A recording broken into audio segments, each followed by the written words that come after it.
Hello friends. Did you know that nearly 80% of those who watch my videos aren't subscribed? If you enjoy the content, I'd truly appreciate it if you hit that subscribe button. It helps a lot. Also, don't forget to leave a like and share your thoughts in the comments. Your interaction not only supports the channel's growth, but also helps these stories reach more people. Thank you all for being here. By the way, where are you watching from? Let me know in the comments. The smell hit me first. Not the metallic tang of blood that you'd expect at a crime scene, but something else entirely. Sweet, almost floral. Like jasmine mixed with something I couldn't quite place. Something organic and decay adjacent that made my stomach turn even as it drew me in.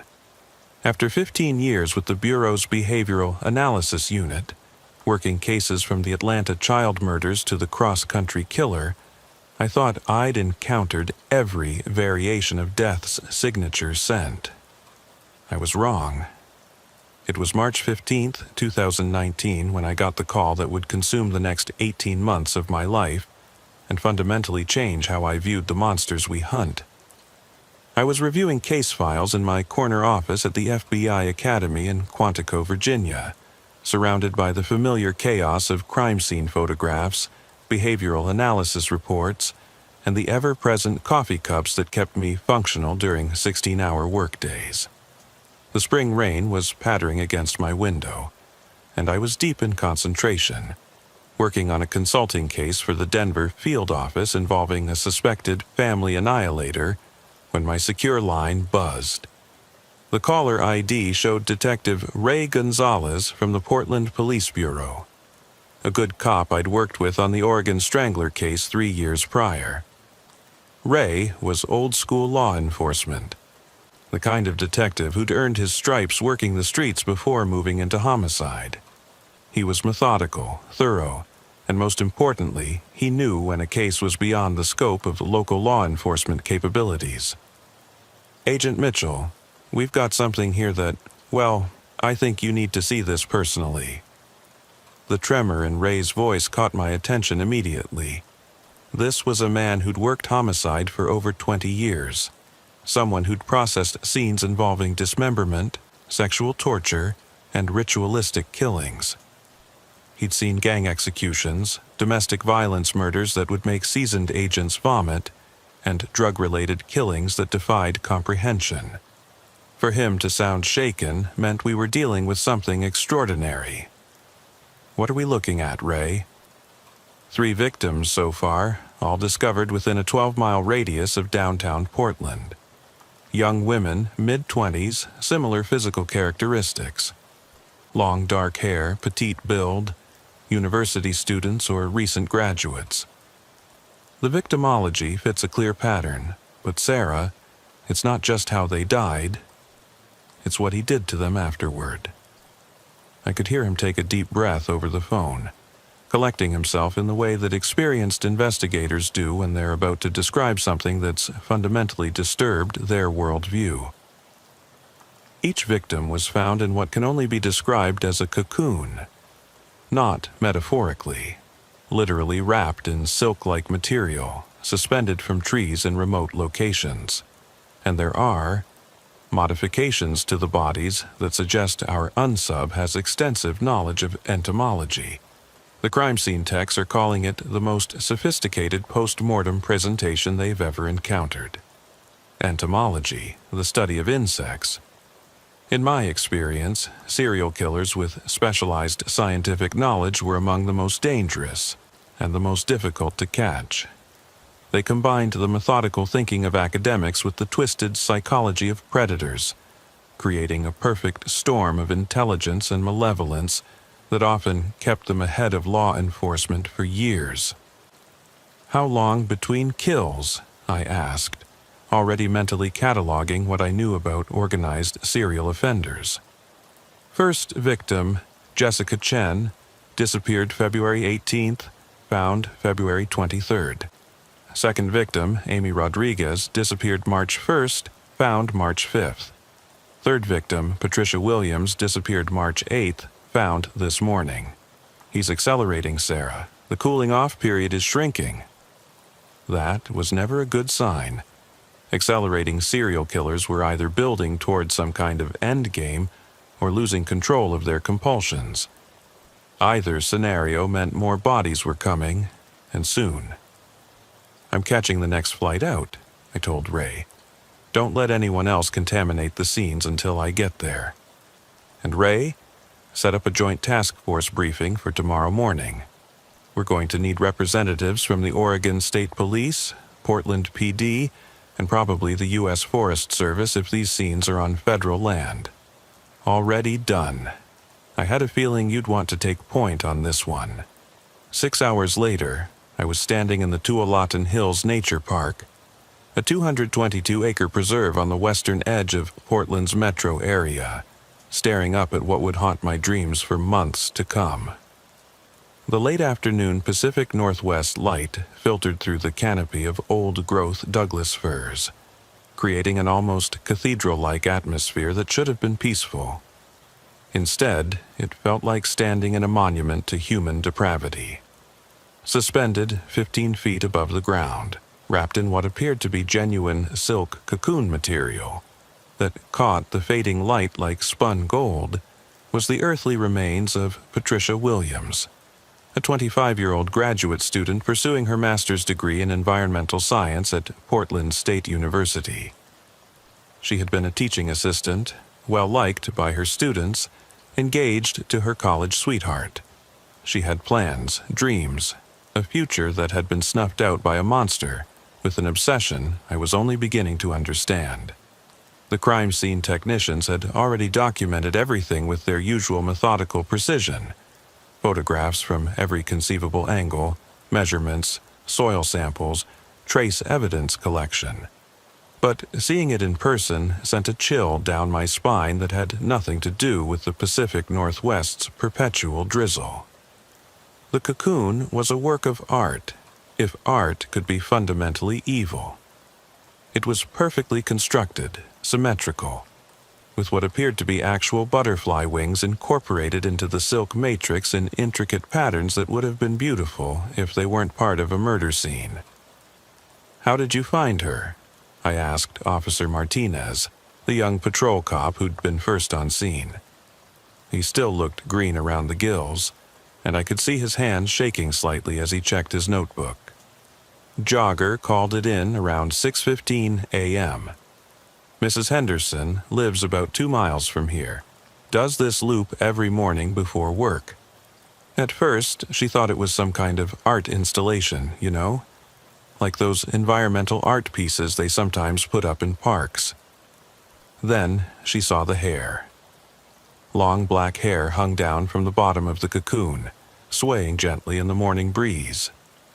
It was the only part of Patricia Williams that was visible, and somehow that made it more disturbing than if the entire body had been exposed. There was something profoundly unsettling about that single human element emerging from what looked like a work of twisted craftsmanship. When was she reported missing? 4 days ago, March 8th. Last seen leaving the Environmental Sciences building at PSU around 11:30 p.m. Security footage shows her walking to her car in the campus parking garage, but that's where the trail goes cold. Her car was found the next morning in the garage. Locked, no signs of struggle. Keys were missing. I pulled out my secure satellite phone and called my team back at Quantico. "Spencer, I need everything you can find on entomology experts in the Pacific Northwest. Focus on anyone with access to large quantities of silk material. Lepidopterists, museum curators, university professors, private collectors. Cross-reference with any history of violent crime, mental health issues, or disciplinary actions. Also, I need you to run a VICAP search for any similar cases nationwide. Victims found in cocoons, insect-related signatures, anything involving metamorphosis symbolism." While technical analyst Spencer Reed worked his magic with the FBI's databases, I examined the scene more closely. The killer had chosen this location with the same care an artist might select a gallery space. The tree was isolated enough to provide privacy during the hanging process, but visible from the main trail system that wound through the park. He wanted his work to be found, but not immediately. This suggested someone familiar with the area, possibly a local. Definitely someone who'd scouted the location in advance. I walked a wider perimeter around the tree, looking for any trace evidence the initial crime scene team might have missed. Serial killers, especially organized ones like this appeared to be, often left subtle signatures that spoke to their psychology. 30 feet from the tree, partially hidden under a fallen log, I found something that made my blood run cold. "Detective Gonzalez, I need you to see this." Ray jogged over, careful not to disturb the established crime scene perimeter. I pointed to what I'd found, a small wooden box about the size of a jewelry case, carved with intricate butterfly motifs. Inside, nestled in black velvet, were 3 items that told a story I was only beginning to understand. The first was a butterfly wing, real, perfectly preserved, from what looked like a monarch butterfly. The second was a lock of dark hair, tied with a small ribbon. The third was a Polaroid photograph of a young woman I didn't recognize, but who fit the physical profile of our known victims. "He's been planning this for a while," I said, bagging the evidence. "This isn't impulse killing. This is a carefully orchestrated campaign. Detective Gonzalez, I need to see the other 2 crime scenes. Now." Over the next several hours, we visited the locations where Jessica Chen and Amy Rodriguez had been discovered. The first scene was in Powell Mountain Park, a 612-acre natural area southeast of Portland. Jessica had been found suspended from a massive cedar tree in a secluded grove, wrapped in the same type of silk cocoon, positioned to catch the morning light in a way that created an almost ethereal effect. The second scene was in the Mount Tabor Natural Area, another Portland Park System location. Amy Rodriguez had been discovered hanging from an oak tree near the park's defunct reservoir. Her cocoon decorated with the wings of what appeared to be hundreds of different butterfly species, creating a mosaic of colors that was simultaneously beautiful and horrifying. The pattern was consistent. Young women, physically similar, all wrapped in silk cocoons and suspended from trees in public parks. Each victim had been missing for 3 to 5 days before discovery. Each location was carefully selected for maximum visual impact. This wasn't just about killing. It was about display, about transformation, about turning murder into what the killer perceived as art. But it was the autopsies that revealed the true horror of what we were dealing with. Dr. Emma Hartley, the Multnomah County medical examiner, had been doing this job for longer than I'd been with the FBI. She was a small, precise woman with steel-gray hair, and the kind of steady hands that came from decades of cutting into the dead to speak for them. Nothing rattled her. She'd processed victims of plane crashes, building collapses, and every conceivable form of human violence. But when she walked me through her findings in the sterile environment of the county morgue, I could see the strain in her eyes. "All 3 victims show evidence of paralytic poisoning," she began, pulling up X-rays on her computer screen. The images showed skeletal structures that looked normal at first glance, but closer examination revealed tiny puncture wounds along the spinal column. The substance used appears to be a synthetic version of a compound found in certain butterfly larvae, specifically the larvae of Batis filinor, the pipevine swallowtail. It would have rendered them conscious but completely unable to move. How long would this paralysis last? Based on the concentrations we found in tissue samples, anywhere from 48 to 72 hours, during which time... She paused, clearly struggling with the next part. during which time the killer performed what can only be described as a metamorphosis simulation. The autopsy photos were unlike anything I'd seen in 15 years of chasing monsters. Each victim showed evidence of careful, precise surgical work, performed while they were alive but paralyzed. The killer had made dozens of small incisions along each victim's back, inserting what appeared to be wing-like structures made from actual butterfly wings, hundreds of them, carefully arranged and somehow fused to the tissue using what appeared to be a biological adhesive. "Jesus Christ," I whispered, despite my usual professional composure. "There's more." Stomach contents show the victims were fed a liquid diet for days, something resembling the protein soup that caterpillars consume during their pupation process. The compound is complex, containing amino acids, sugars, and what appears to be liquefied butterfly wings. And there are traces of silk proteins in their hair and under their fingernails, suggesting they were gradually wrapped in the cocoon material while still alive and conscious. Dr. Hartley pulled up additional photos showing the victims' faces. Each had been painted with what appeared to be natural pigments in patterns that mimicked butterfly wing markings. The attention to detail was extraordinary and deeply disturbing. The cause of death in all three cases was ultimately asphyxiation, but it was a slow process. The cocoon material was designed to gradually constrict as it dried, essentially squeezing the life out of them over a period of hours. They would have been fully aware of what was happening. The implications hit me like a physical blow.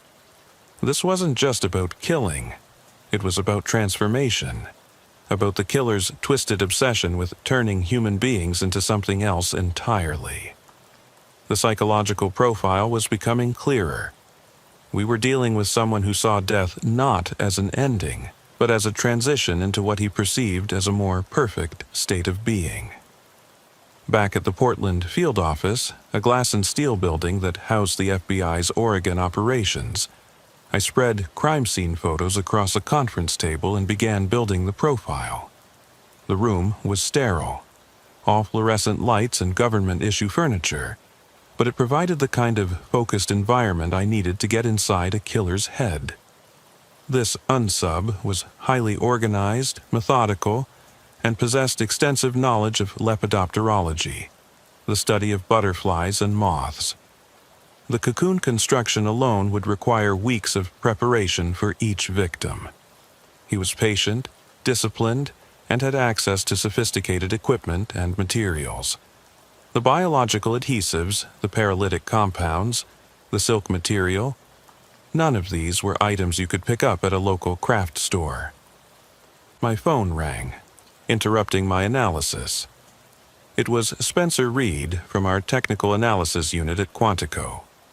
"Sarah, I've got something. There's a guy named Dr. Marcus Webb, former entomology professor at Oregon State University. He was dismissed 3 years ago following allegations of inappropriate conduct with female students. No criminal charges were filed, but there were multiple complaints about him requiring students to participate in what he called metamorphosis experiments that made them extremely uncomfortable." "What kind of experiments?" According to the university's internal investigation files, Webb was having students simulate insect transformation processes as part of their coursework. Students reported being asked to remain motionless for hours while covered in various substances, being photographed in cocoon-like wrappings, and being subjected to what they described as psychological conditioning, related to accepting death as a form of rebirth. Where is he now? That's the interesting part. His last known address was a cabin in the Mount Hood National Forest, about 40 minutes from where the first victim was found. Property records show he purchased it with cash shortly after his dismissal from the university. But here's what's really got my attention. Webb published several papers on synthetic paralytic compounds derived from butterfly larvae. His research was focused on developing humane methods for specimen preservation in field studies. He's exactly the kind of expert who could pull off these murders. Send me everything you have on him: publications, employment history, financial records, vehicle registrations, utilities, phone records. And Spencer, I need surveillance on that cabin. If Webb is our guy, he's probably already selected his next victim. The next 12 hours were a blur of activity. Our Portland task force had grown to include agents from the FBI's Evidence Response Team, behavioral analysts from Quantico, and specialists from the Bureau's laboratory services. We established a command post in the Portland field office, with direct communication links to the FBI's Strategic Information and Operations Center, the headquarters. The surveillance team reported that Webb's cabin showed signs of recent activity: smoke from the chimney, vehicle tracks in the driveway, lights visible at night. But something was off. The thermal imaging suggested there might be more people at the location than expected, and the electromagnetic signature indicated sophisticated electronic equipment that seemed inconsistent with a simple mountain retreat. While we planned our approach to the cabin, Reed continued his deep dive into Webb's background. What he found painted a picture of a brilliant mind that had gradually descended into obsession and madness. Dr. Marcus Webb had been a rising star in the field of entomology. His doctoral dissertation at UC Berkeley had broken new ground in understanding the biochemical processes that governed insect metamorphosis.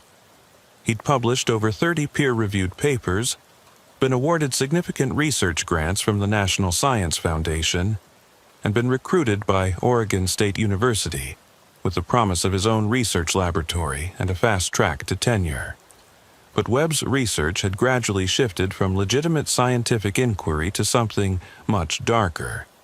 His later papers dealt with applying metamorphosis principles to other organisms, including mammals.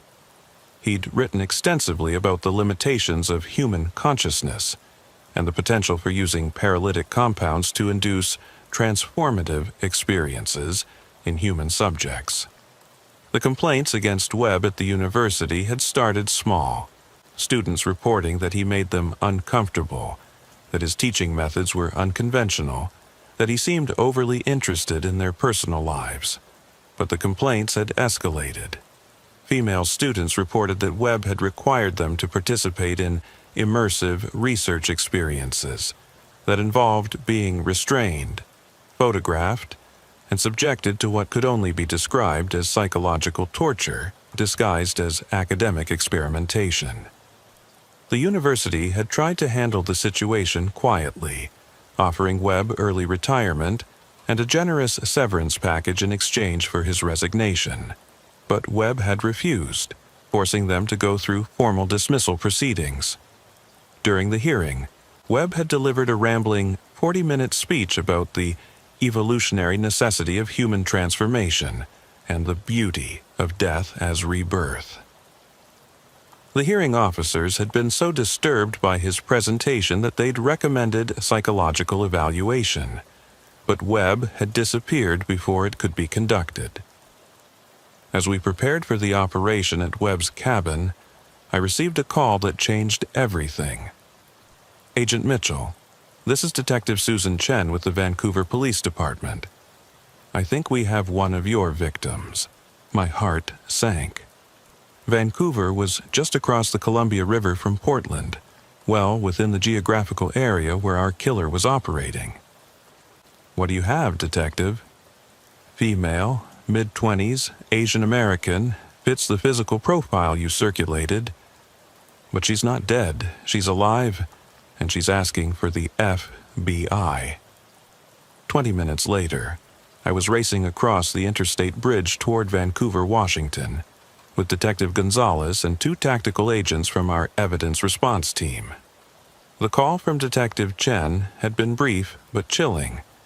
They had a woman matching our victim profile who claimed to have escaped from the Butterfly Man and was demanding to speak to federal agents.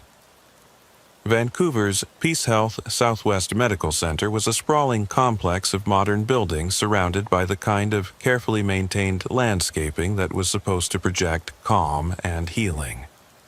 Instead, as I hurried through the emergency department, it felt like another crime scene waiting to happen. Detective Susan Chen met us at the elevator.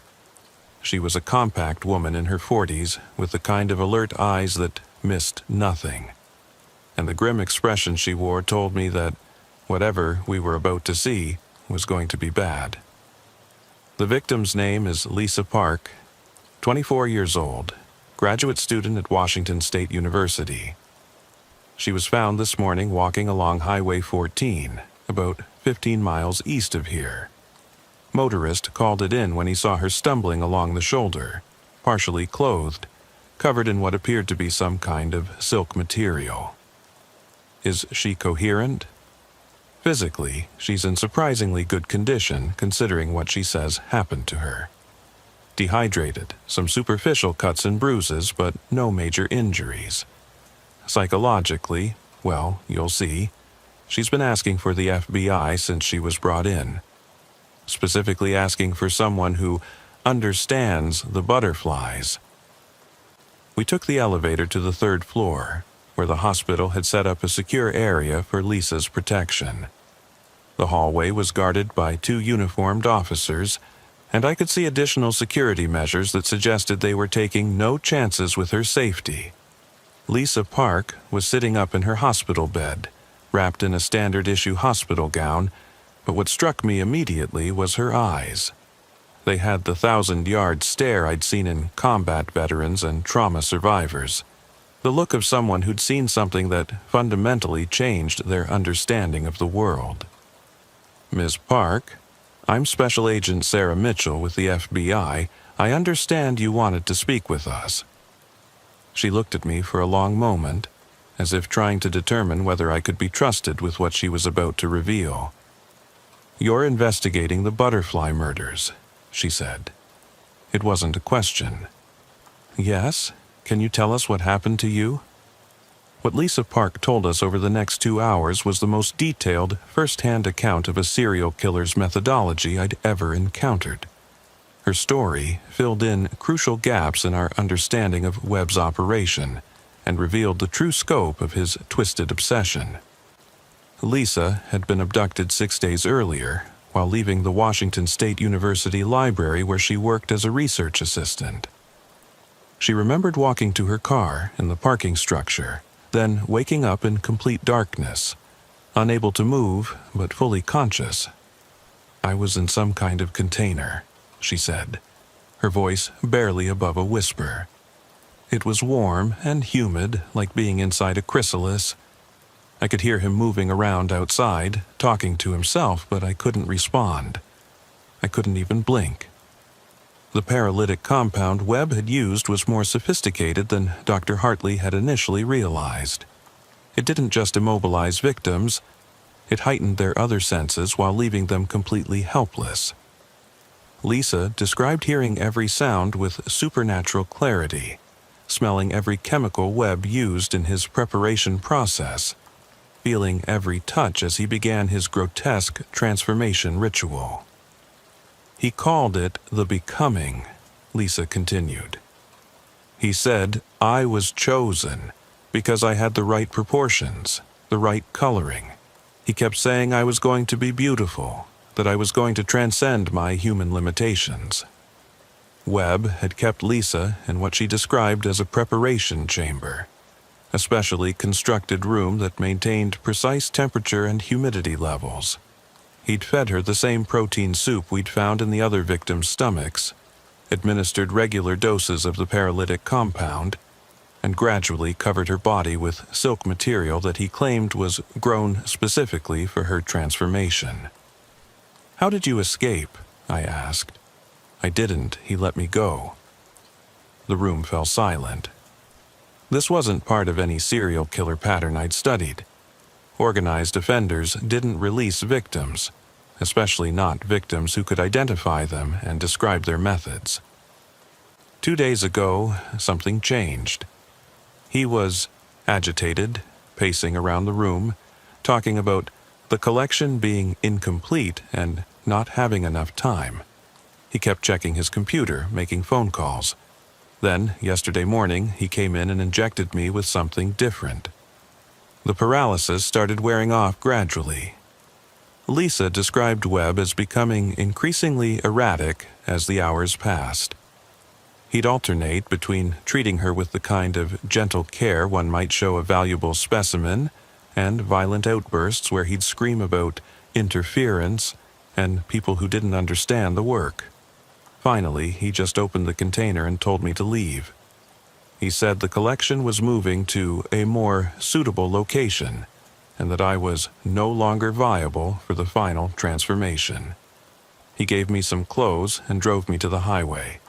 The last thing he said was, "Tell them the butterflies are flying home." I felt a chill that had nothing to do with the hospital's air conditioning. Webb wasn't just releasing Lisa, he was sending us a message.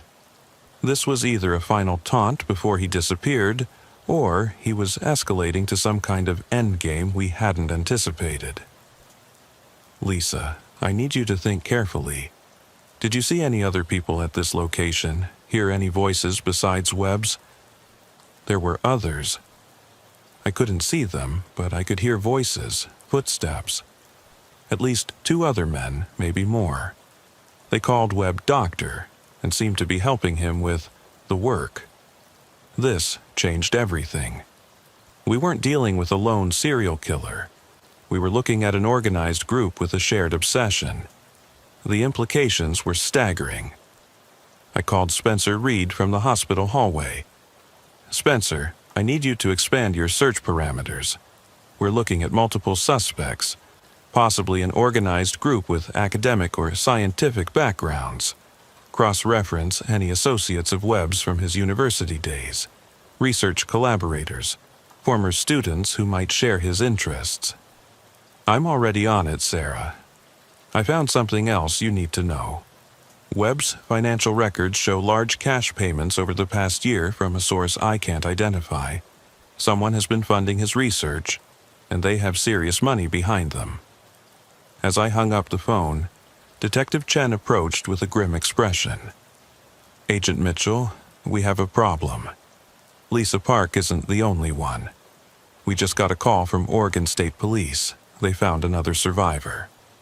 The Oregon State Police had found Michael Chen, no relation to victim Jessica Chen, wandering along a rural highway 50 miles south of Portland. Like Lisa Park, he was disoriented, partially clothed, and covered in silk residue.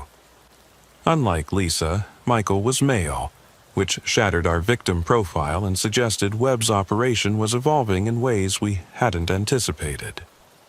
Michael's story filled in more pieces of the puzzle, but also raised new questions about the scope of what we were dealing with.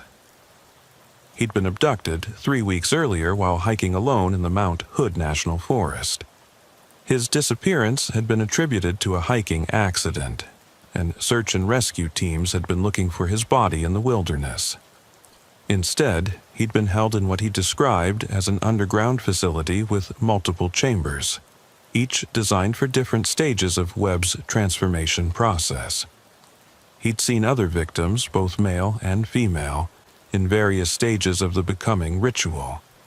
Some were in the early paralysis phase, others were being prepared for cocoon wrapping, and still others were in what Webb called the final emergence.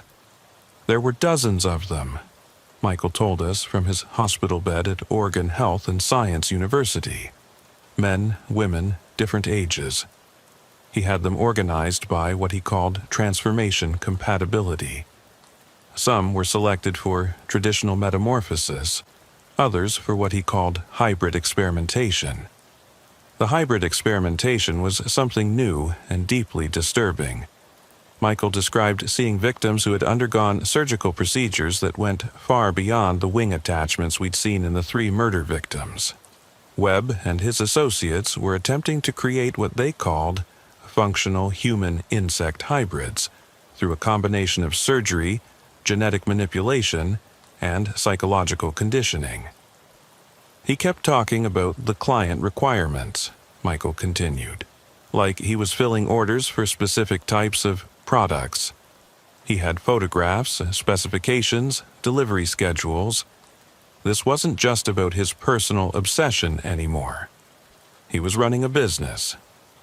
The implications hit me like a sledgehammer. We weren't just dealing with a serial killer. We were looking at a human trafficking operation that specialized in creating custom victims for clients with extremely specific and horrific requirements. The transformation theme wasn't just Webb's personal obsession. It was a service being provided to a network of individuals who shared similar twisted desires. I immediately called Assistant Director Jennifer Morrison, my supervisor at the FBI's Behavioral Analysis Unit. "Ma'am, we need to elevate this case to the highest priority level. We're looking at organized human trafficking with multiple suspects, significant financial backing, and potential interstate commerce violations. I need a full task force, resources from the Bureau's Human Trafficking Division, and coordination with Interpol." "Done. How many victims are we talking about?" "Conservative estimate based on survivor accounts, dozens, possibly more, and ma'am, we have reason to believe some of the victims are being prepared for international shipment."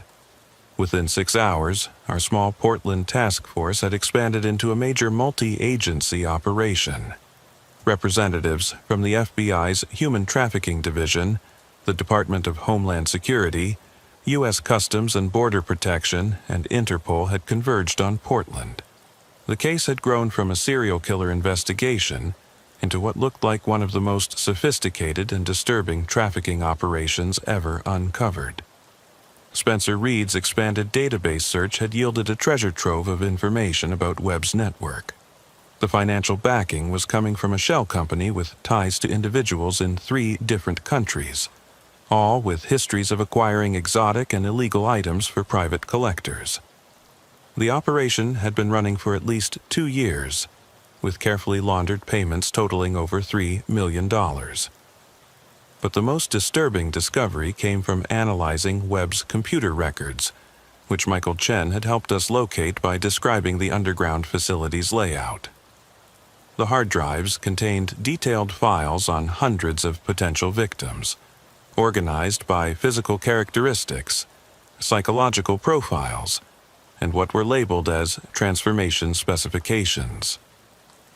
The files revealed that Webb's network had been surveilling college campuses across the Pacific Northwest for years, building dossiers on students who fit their clients' requirements.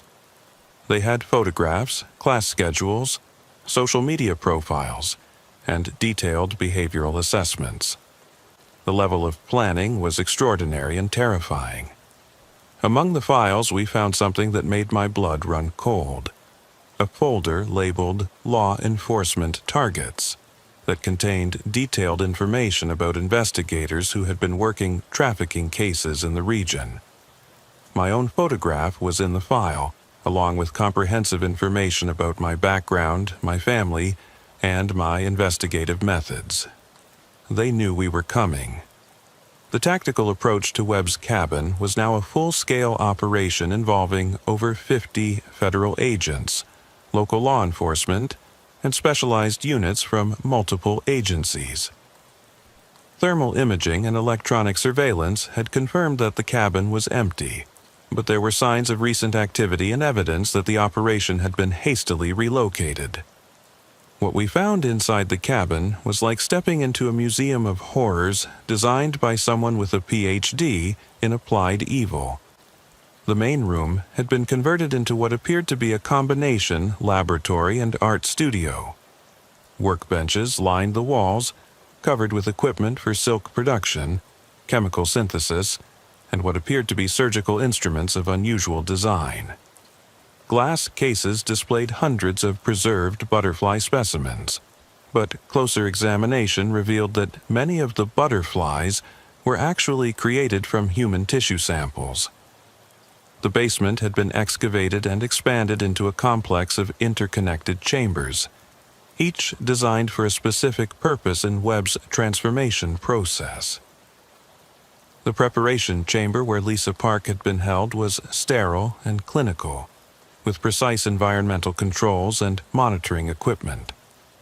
Adjacent chambers contained what appeared to be surgical suites, recovery areas, and something that could only be described as a packaging facility. But it was the final chamber that revealed the true scope of Webb's operation. The walls were lined with what appeared to be shipping containers, each labeled with alphanumeric codes and destination information. Several containers were empty, but others contained equipment, supplies, and documentation that painted a picture of an international network of individuals with interests similar to Webb's. Among the documentation, we found client lists with names that appeared in law enforcement databases across multiple countries. There were orders for specific types of victims, detailed specifications for transformation procedures, and shipping manifests for biological specimens that had been sent to locations in Europe, Asia, and South America. The evidence room at the Portland field office began to look like the storage facility for a particularly twisted museum.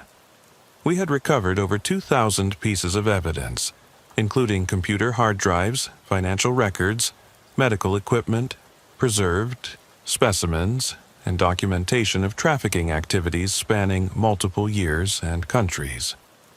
But Webb himself remained at large, along with at least 3 known associates and an unknown number of victims who had been moved before our raid. The break in the case came from an unexpected source. Dr. Emma Hartley, the medical examiner who had been working with us from the beginning. While analyzing tissue samples from the cabin, she discovered something that changed our understanding of Webb's methodology. The silk material isn't naturally produced, she told me, pointing to microscopic images on her computer screen. It's a synthetic compound that mimics natural silk proteins, but it's been engineered to include what appears to be human DNA sequences. Human DNA?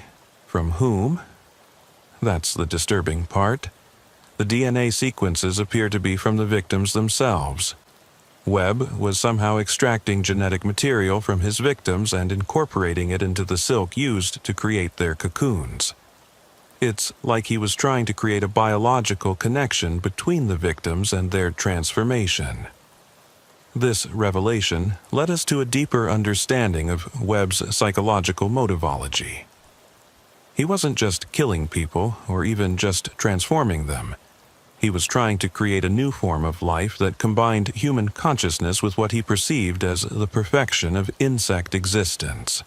But more importantly, Dr. Hartley's analysis revealed something that gave us our first real lead on Webb's current location. The DNA sequences show markers that suggest recent collection, within the past 48 hours. And there's something else. The silk samples contain trace elements that are only found in specific geographical locations. Based on the mineral composition, I'd say this material was produced somewhere in the Cascade Range, probably within 100 miles of Mount Rainier. The helicopter flight over the Cascade Range revealed the true scope of the challenge we faced. The mountain wilderness stretched endlessly in all directions.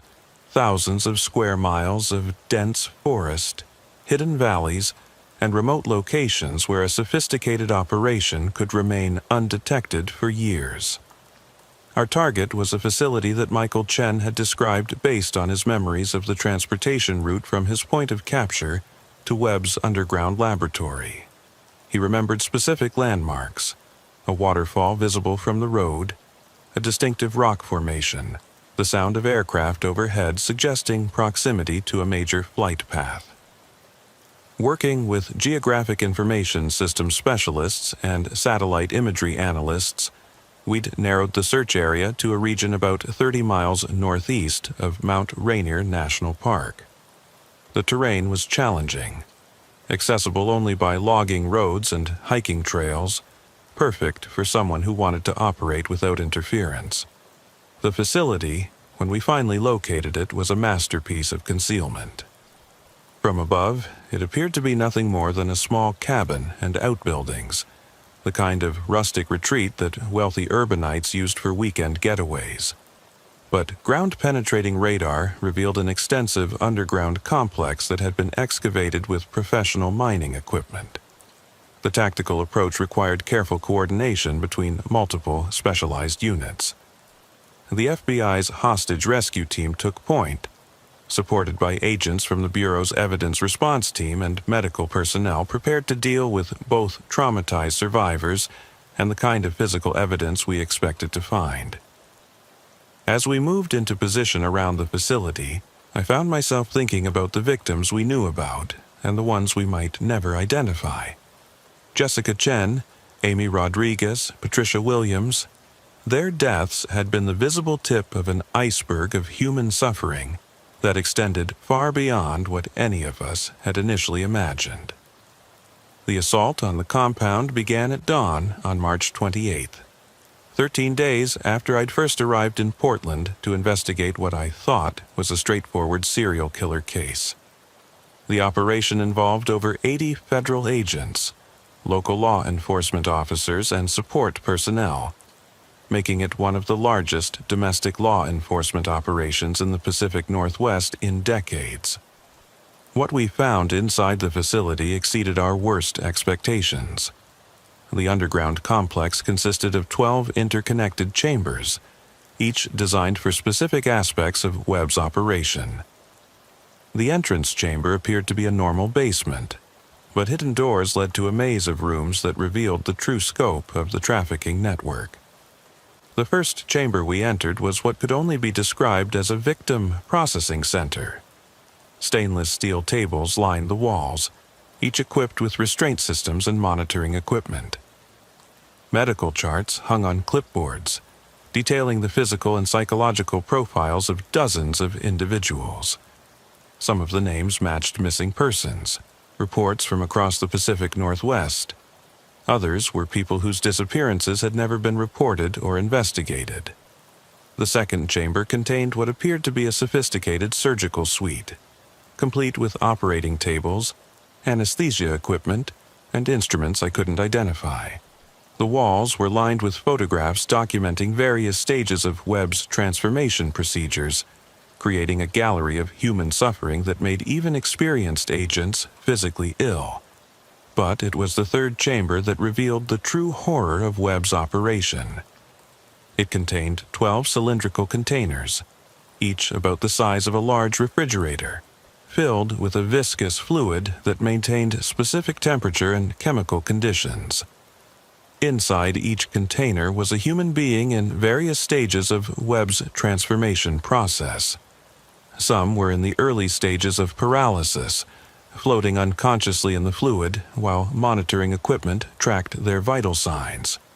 Others showed evidence of surgical modification, with wing-like appendages grafted onto their backs and other alterations that defied rational comprehension. 2 of the containers held victims who appeared to be in the final stages of what Webb called emergence. Their bodies so extensively modified that they barely appeared human. All of them were alive. "Jesus Christ," whispered Agent Thompson from the hostage rescue team. "How many victims are we looking at?" Before I could answer, we heard sounds from deeper in the complex. Voices, movement, the hum of machinery. Webb and his associates were still on the premises. The tactical team moved with practiced precision through the remaining chambers. We found Webb's office, a sophisticated computer center that served as the nerve center for the trafficking network. Hard drives contained client communications, financial records, and shipping manifests for specimens that had been distributed globally over the past 3 years. The files revealed that Webb's network was far more extensive than we'd imagined. They had clients in 17 countries, associates in major cities across North America and Europe, and connections to other trafficking organizations that specialized in different types of human exploitation. This wasn't just about Webb's personal obsession with transformation. It was an international business serving a clientele with extremely specific and horrific requirements. We found the laboratory where Webb had developed his synthetic paralytic compounds and silk materials. The equipment was sophisticated enough to rival major pharmaceutical research facilities, suggesting significant financial backing and possibly assistance from individuals with legitimate scientific credentials.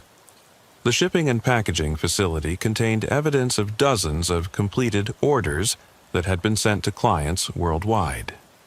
Crates were labeled with codes that corresponded to specific client requirements, and shipping manifests showed deliveries to addresses in locations as diverse as a private estate in Switzerland, a research facility in Japan, and what appeared to be a private club in the Bahamas.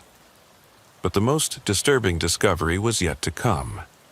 In the final chamber, we found Webb himself, along with 3 associates, preparing what appeared to be an emergency evacuation of the facility.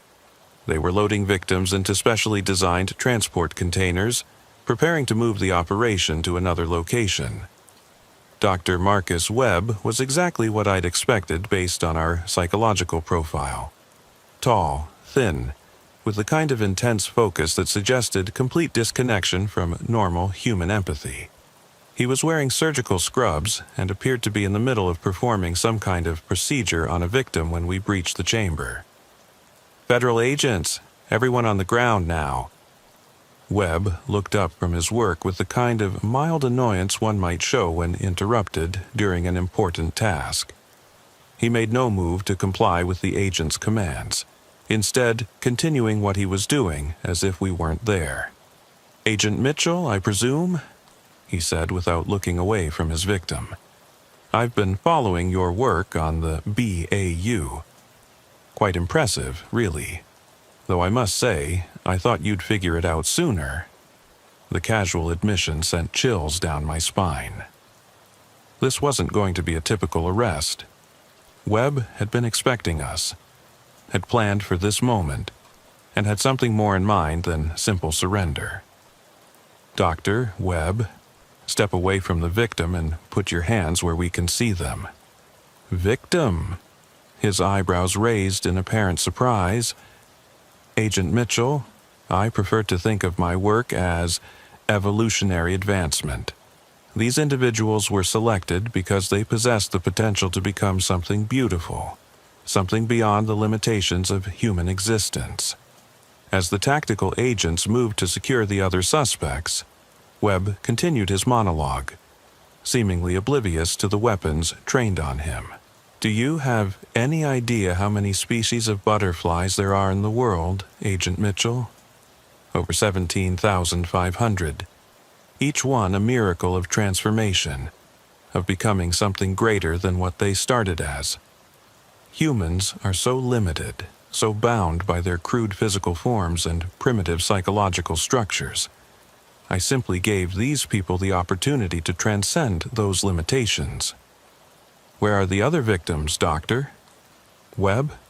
His smile widened, and I realized that this had all been planned. The easy discovery of the facility, the timing of our arrival, Webb's presence during the raid, it was all part of some larger scheme. Other victims, or other miracles?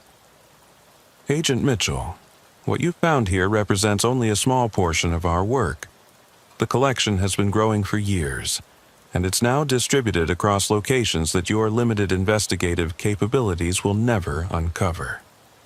Behind Webb, I could see the victim he'd been working on, a young woman who appeared to be in the early stages of his transformation process. She was conscious, her eyes moving frantically as she tried to communicate despite being paralyzed.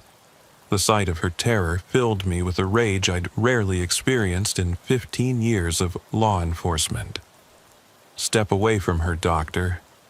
Webb, now." But he wasn't listening. Instead, he reached for what appeared to be a syringe filled with some kind of fluid. "Agent Mitchell, you arrived just in time to witness the final emergence. This specimen has been in preparation for 6 months.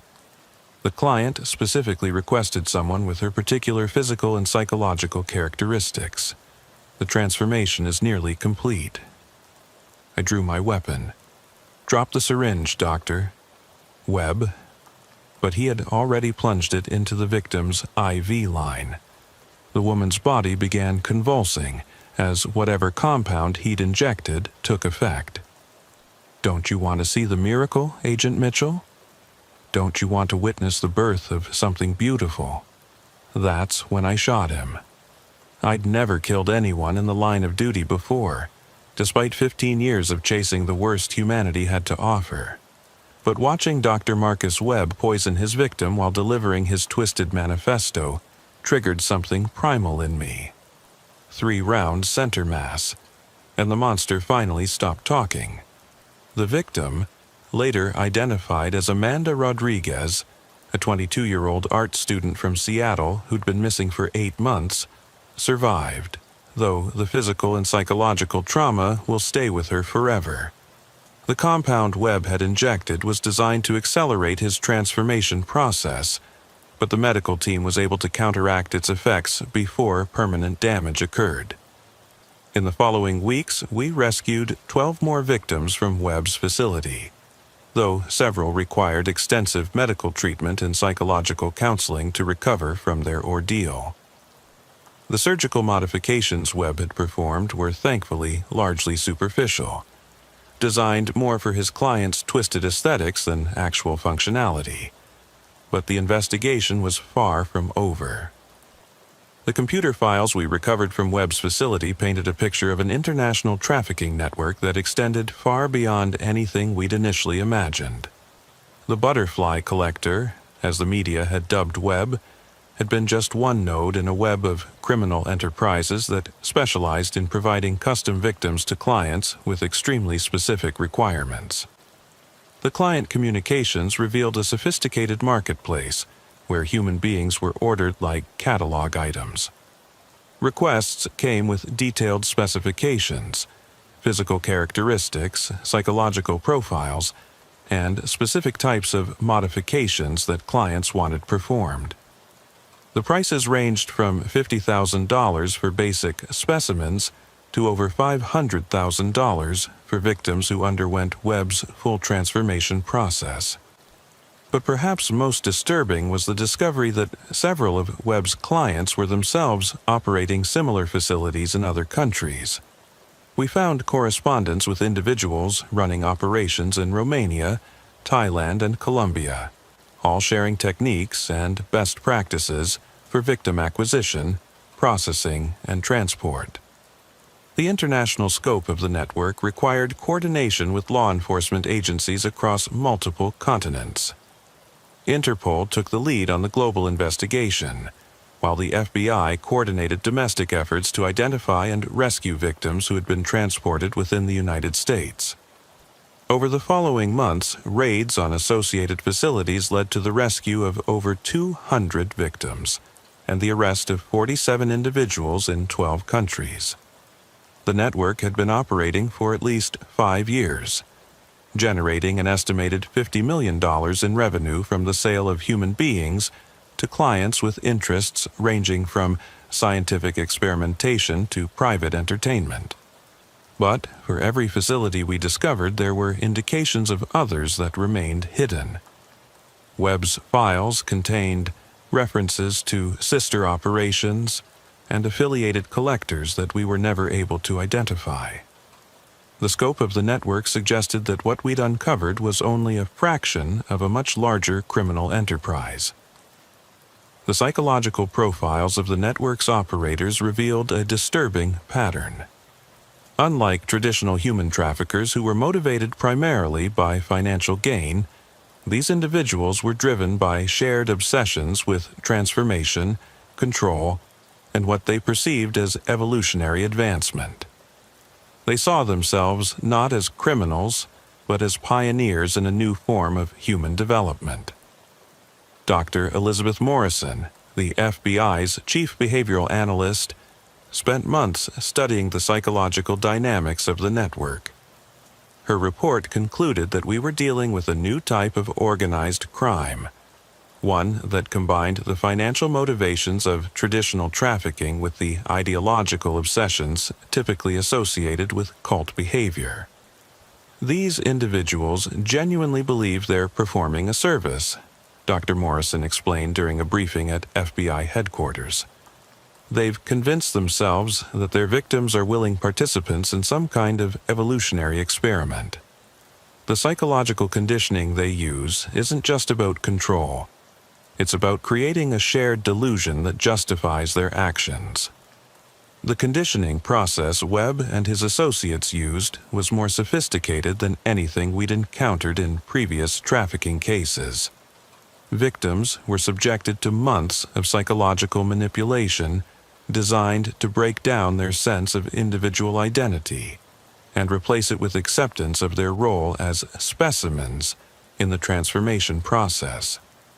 Some victims were so thoroughly conditioned that they actively resisted rescue efforts, insisting that they were participating in important scientific work. The deprogramming process required specialized therapeutic interventions and sometimes took years to complete. But perhaps the most chilling aspect of the investigation was the discovery that the network had been actively recruiting new operators, particularly individuals with scientific backgrounds who shared their obsessions with transformation and human modification. We found evidence of recruitment efforts targeting researchers who had been dismissed from legitimate institutions, medical professionals who had lost their licenses, and graduate students whose research interests aligned with the network's activities. The recruitment process was careful and methodical, designed to identify individuals who might be susceptible to the network's ideological framework. The financial structure of the network was equally sophisticated. Payments were processed through a complex web of shell companies and cryptocurrency transactions that made it extremely difficult to trace the flow of money. The network had its own banking relationships, investment portfolios, and what appeared to be legitimate business fronts that generated revenue to support their illegal activities. Most disturbing was the discovery that some of the network's clients were themselves wealthy individuals who used their legitimate businesses and social connections to provide cover for their illegal activities. We found evidence linking network clients to prominent figures in business, politics, and entertainment, though many of these connections proved difficult to investigate due to their wealth and influence. The recovery process for Webb's victims was unlike anything in my experience with trauma survivors.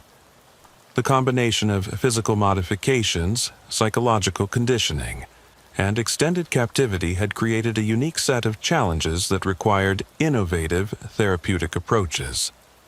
Dr. Sarah Williamson, a trauma specialist brought in from the FBI's Victim Services Division, established a specialized treatment program at a secure facility in Oregon.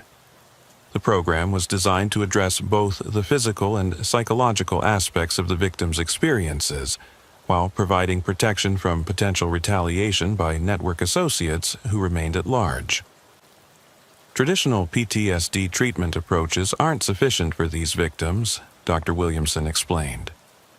We're dealing with individuals who were subjected to systematic dehumanization over extended periods.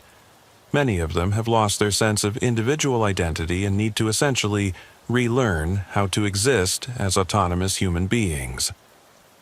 Lisa Park, the survivor who had provided crucial information during our investigation, became an advocate for other victims and an important resource in developing treatment protocols.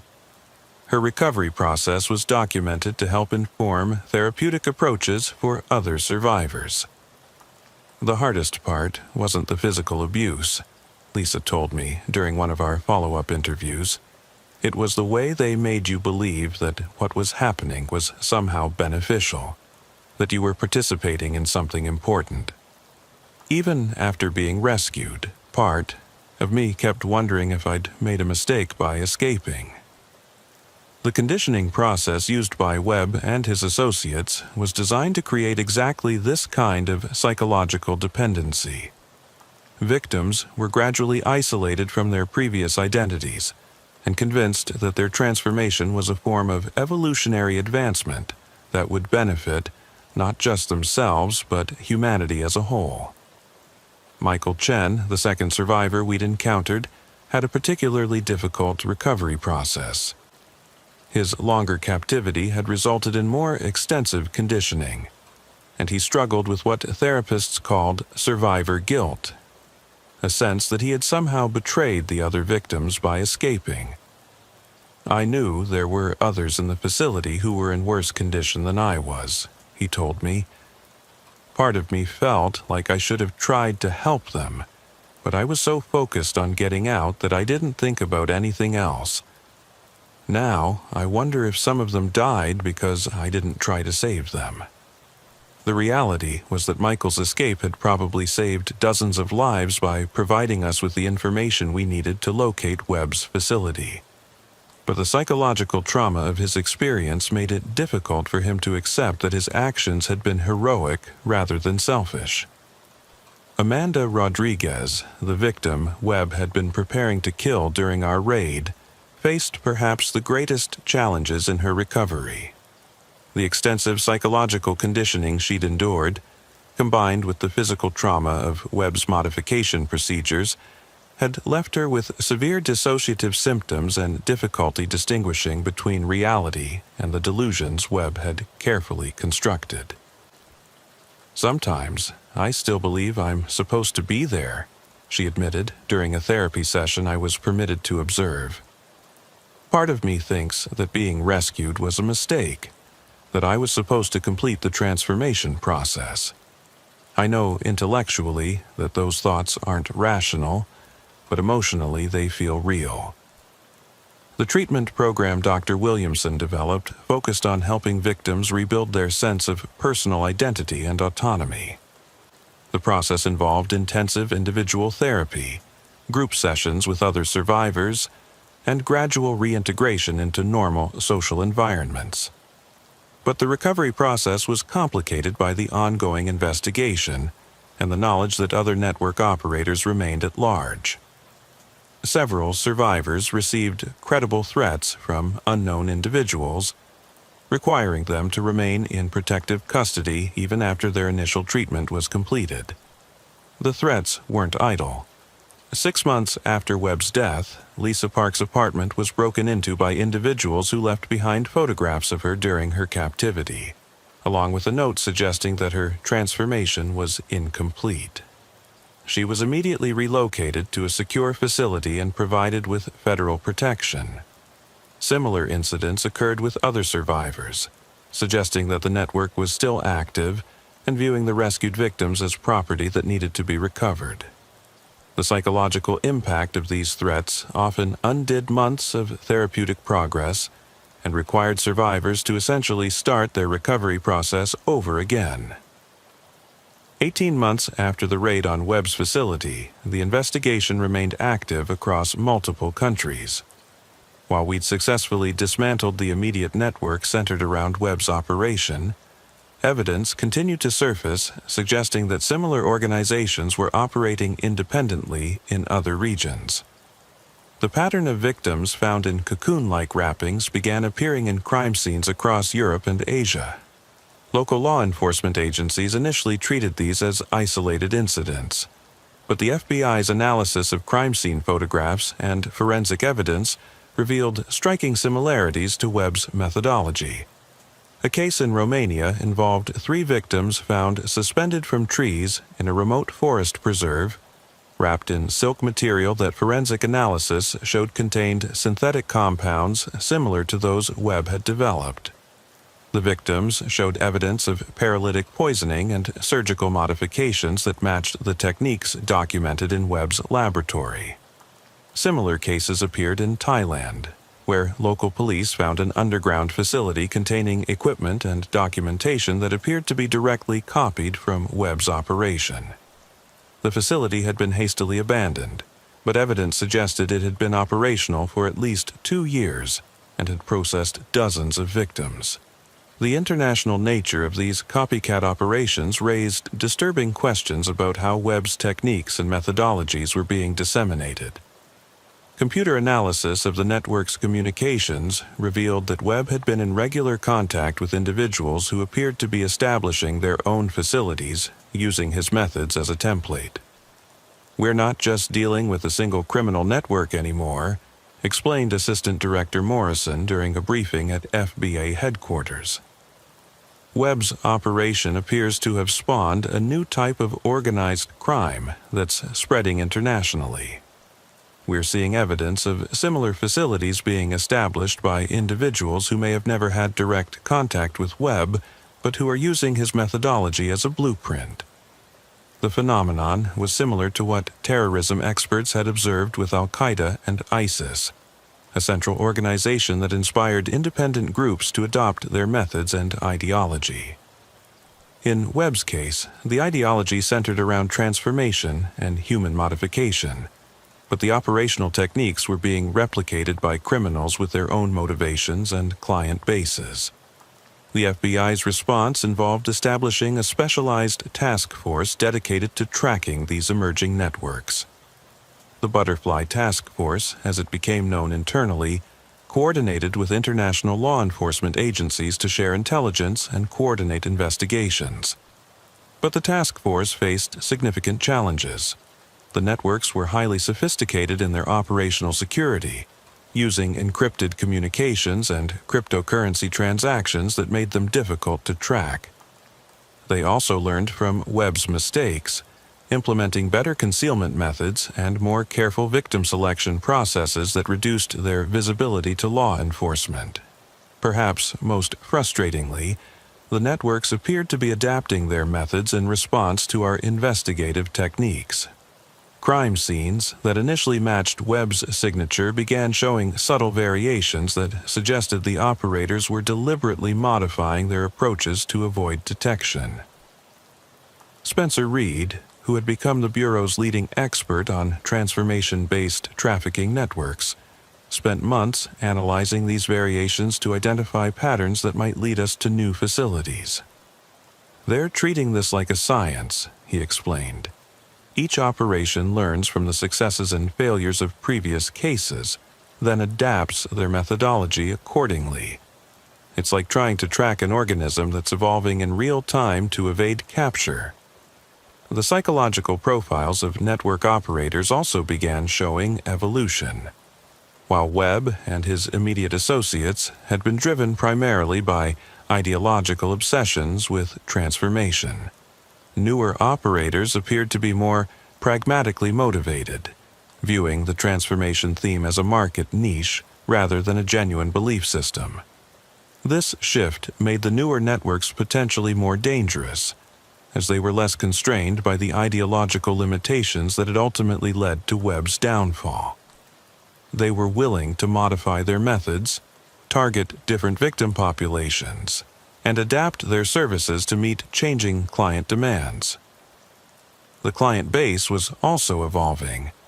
While Webb's network had primarily served individuals with specific transformation obsessions, newer networks were attracting clients with different motivations. Some appeared to be using the transformation process as a form of torture or punishment. Others, as a way to create victims for specific types of exploitation.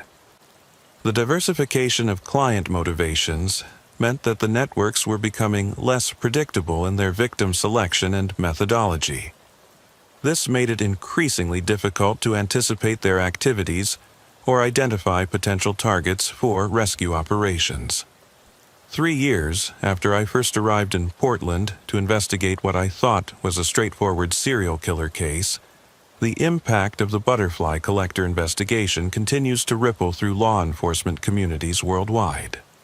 The case fundamentally changed how we approach human trafficking investigations and highlighted the emergence of new forms of organized crime that combine traditional criminal motivations with ideological obsessions. The FBI's training programs now include specialized modules on transformation-based trafficking networks, and behavioral analysts are taught to recognize the psychological signatures associated with these types of operations. The techniques we developed during the Webb investigation have been used successfully in dozens of other cases involving similar networks, but the case also highlighted significant gaps in our investigative capabilities. the international nature of these networks requires levels of coordination and resource sharing that existing law enforcement structures weren't designed to handle. The Butterfly Task Force has become a model for international cooperation, but similar task forces are needed to address other emerging forms of transnational crime. Dr. Williamson's treatment protocols for transformation trafficking survivors have been adopted by victim services programs across the country. The specialized therapeutic approaches she developed are now considered the standard of care for victims of this type of abuse, and her research has contributed to broader understanding of how to treat victims of systematic dehumanization. The survivors themselves have become powerful advocates for improved victim services and more aggressive prosecution of trafficking networks. Lisa Park established a foundation that provides support for survivors of extreme trafficking situations, while Michael Chen has worked with law enforcement agencies to develop better techniques for victim identification and rescue. Amanda Rodriguez's recovery has been more challenging, but she has gradually rebuilt her life and now works as a counselor specializing in dissociative disorders. Her insights into the psychological impact of transformation trafficking have been invaluable in developing more effective treatment approaches. But the investigation also revealed uncomfortable truths about the scope of human exploitation and the sophistication of modern trafficking networks. The clients we identified represented a cross-section of wealthy and influential individuals from around the world, suggesting that demand for extreme forms of human exploitation exists at all levels of society. The financial resources available to these networks and their ability to corrupt legitimate institutions and individuals demonstrated that trafficking has evolved far beyond the stereotypical image of crude criminal enterprises. Modern trafficking networks operate like sophisticated businesses, with research and development divisions, quality control processes, and customer service departments. Perhaps most disturbing was the realization that Webb's network represented just one variation on themes that exist throughout the trafficking world. The transformation obsession was unique to Webb and his associates, but the underlying structure, sophisticated victim acquisition, elaborate conditioning processes, custom modification services, could be applied to almost any form of human exploitation. The case files remain active, with ongoing investigations in 17 countries. New evidence continues to surface, sometimes years after it was initially collected, providing leads that take investigators down new paths of inquiry. The scope of the networks we've uncovered suggests that we may never fully understand the extent of the damage they caused or the number of victims they processed. The body count started in Phoenix on a Tuesday morning that would forever change how the Bureau understood the reach of Mexican cartels into American cities. What appeared to be a routine gang shooting in a South Phoenix warehouse district would unravel into the largest interstate organized crime investigation in the Southwest's history. I'd been working organized crime for the FBI's El Paso Field Division for 8 years, when I got the call from Assistant Special Agent in Charge Rebecca Torres. The Phoenix Police Department had requested federal assistance on what they initially thought was a local turf war between rival gangs.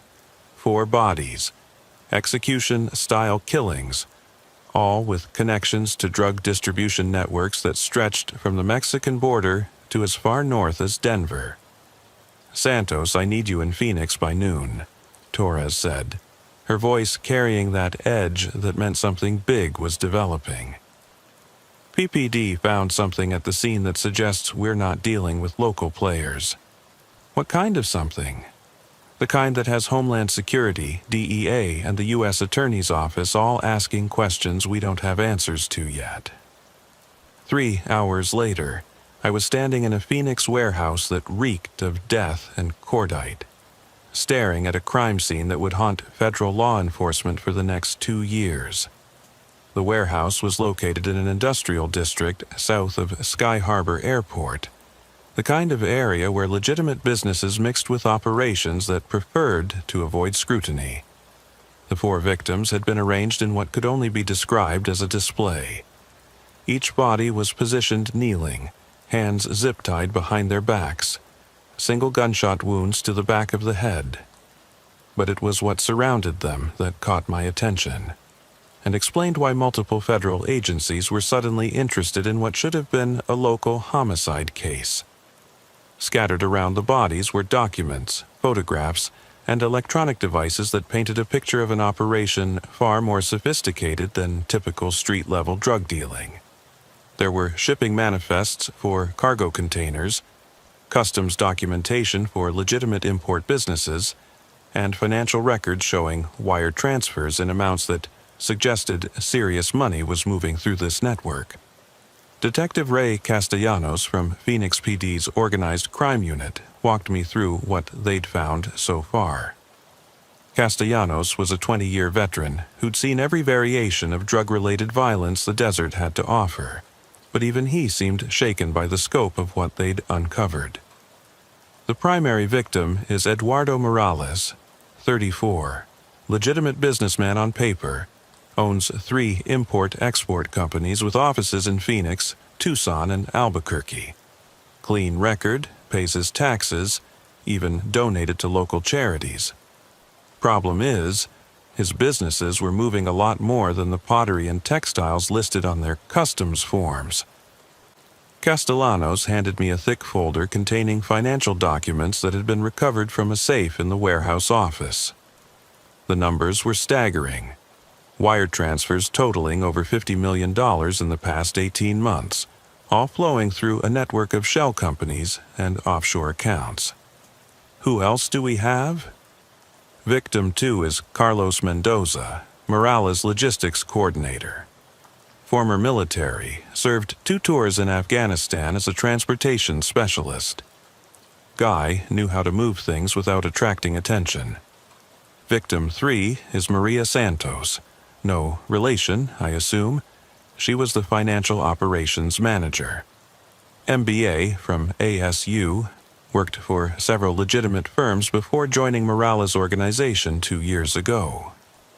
I studied the photographs of the victims, noting the professional nature of their execution.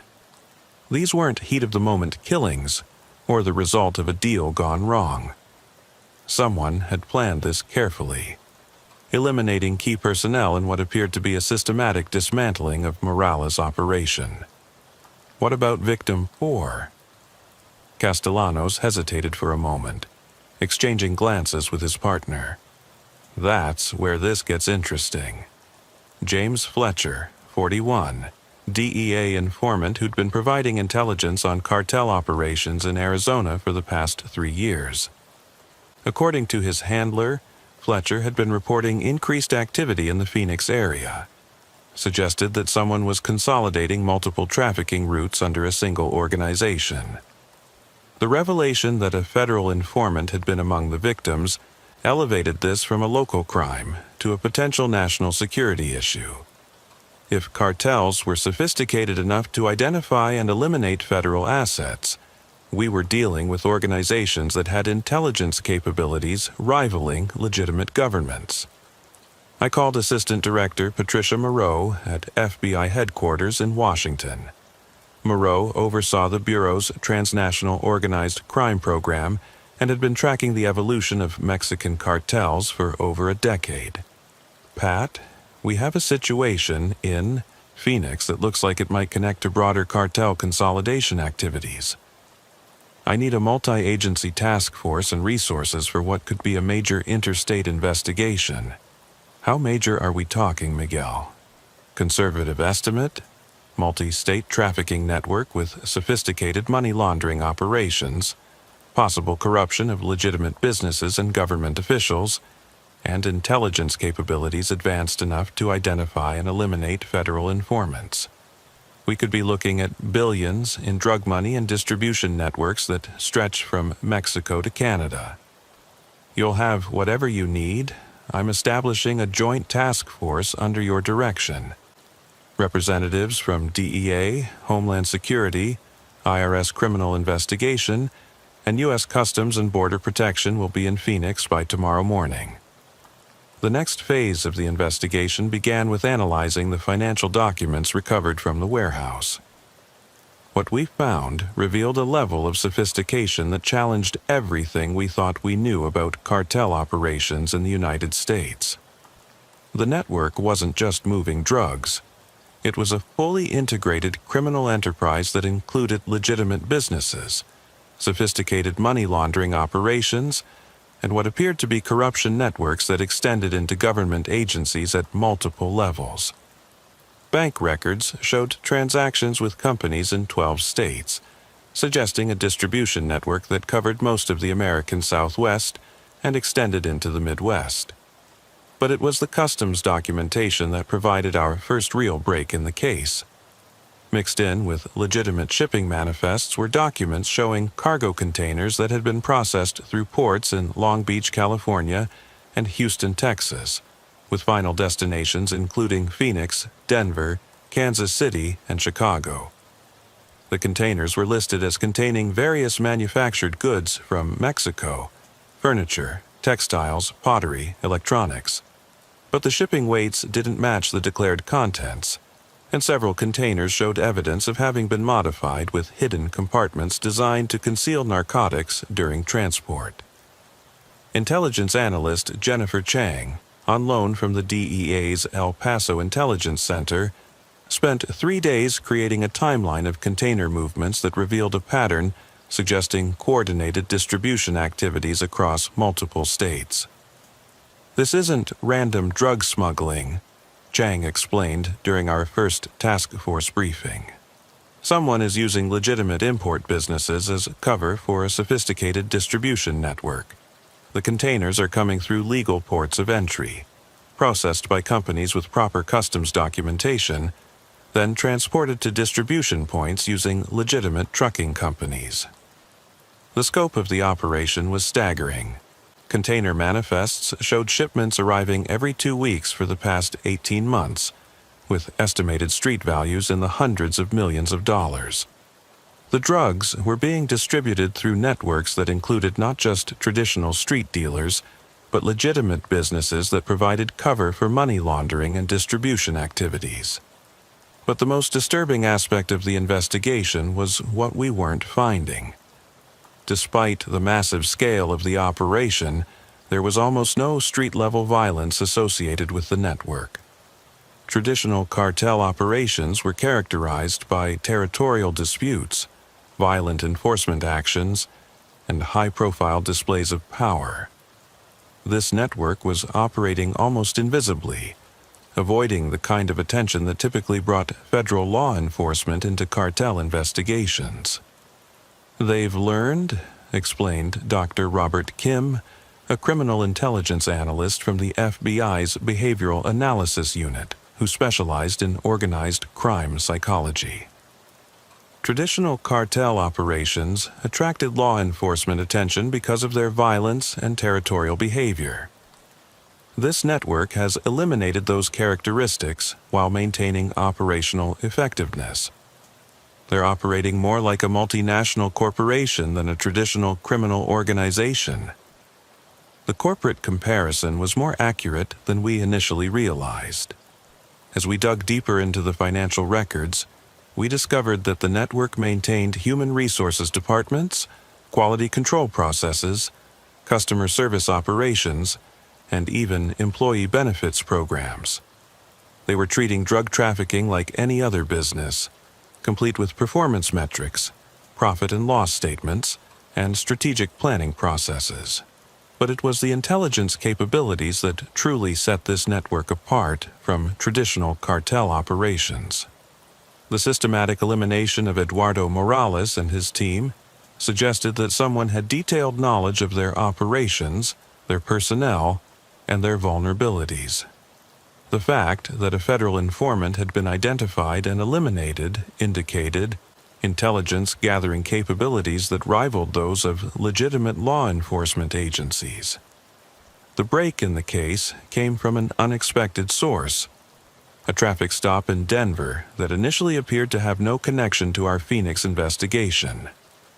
Colorado State Patrol had pulled over a semi-truck for a routine inspection on Interstate 25 south of Denver. The driver had proper documentation.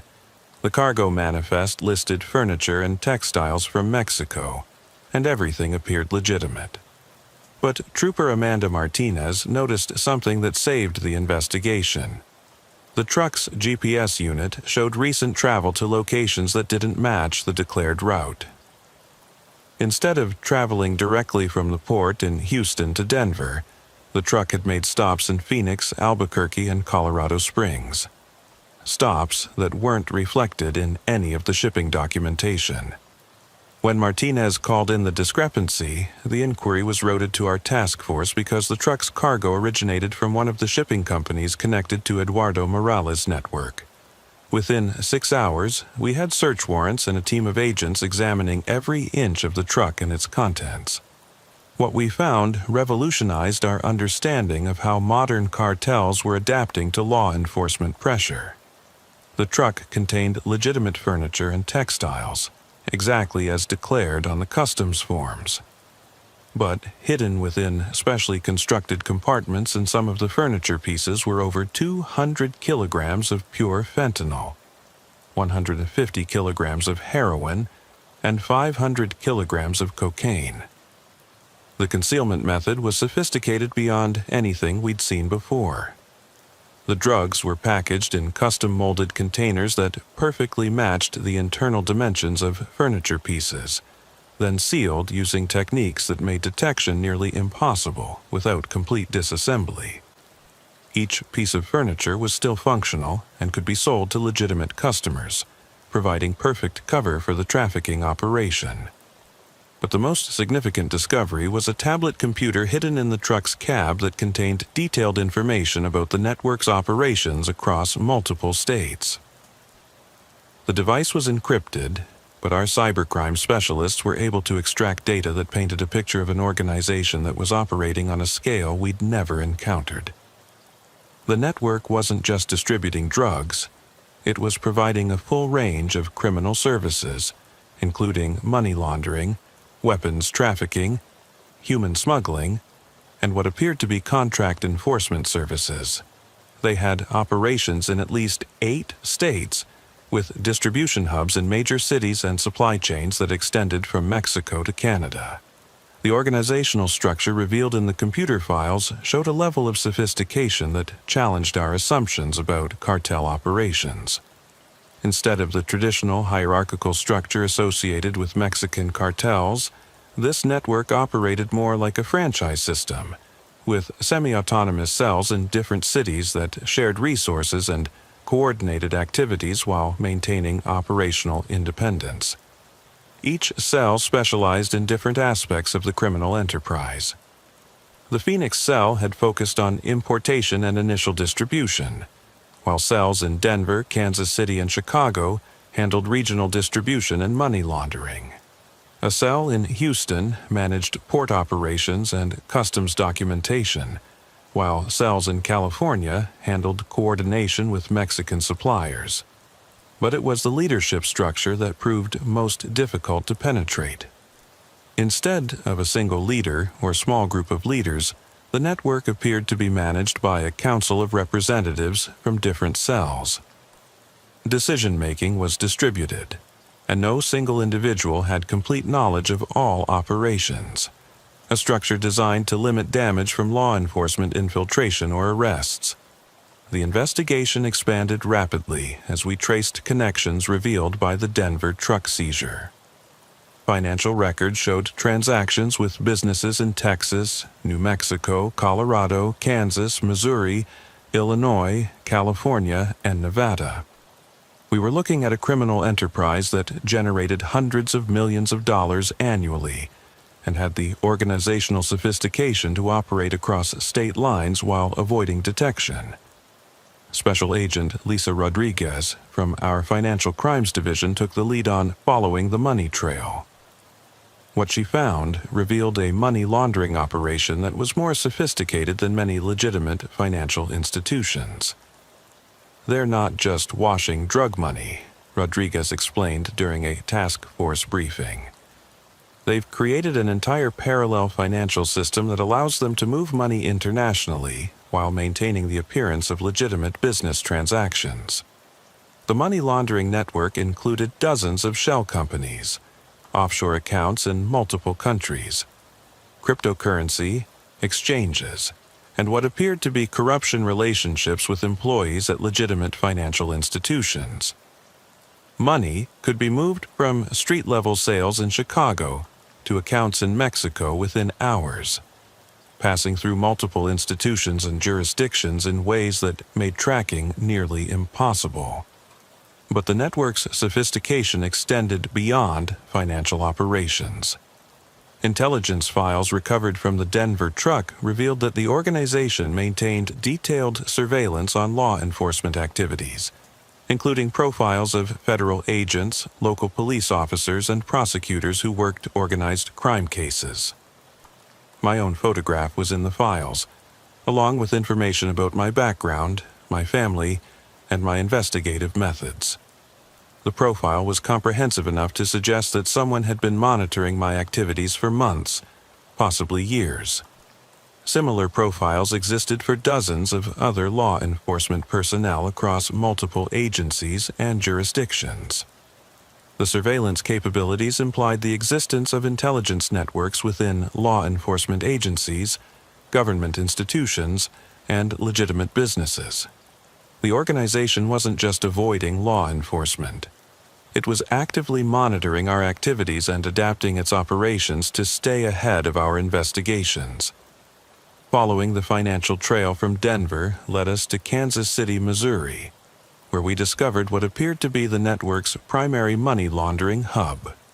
The operation was centered around a legitimate business district near the Kansas City Board of Trade, where several shell companies maintained offices in respectable buildings alongside established financial firms.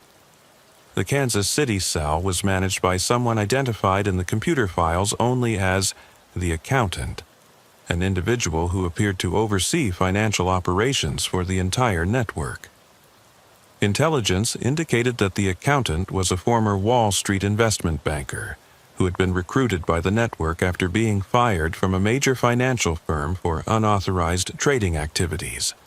Working with the FBI's Kansas City field office, we established surveillance on 3 buildings that appeared to be connected to the network's financial operations. What we observed over the following weeks revealed the true scope of the money laundering enterprise.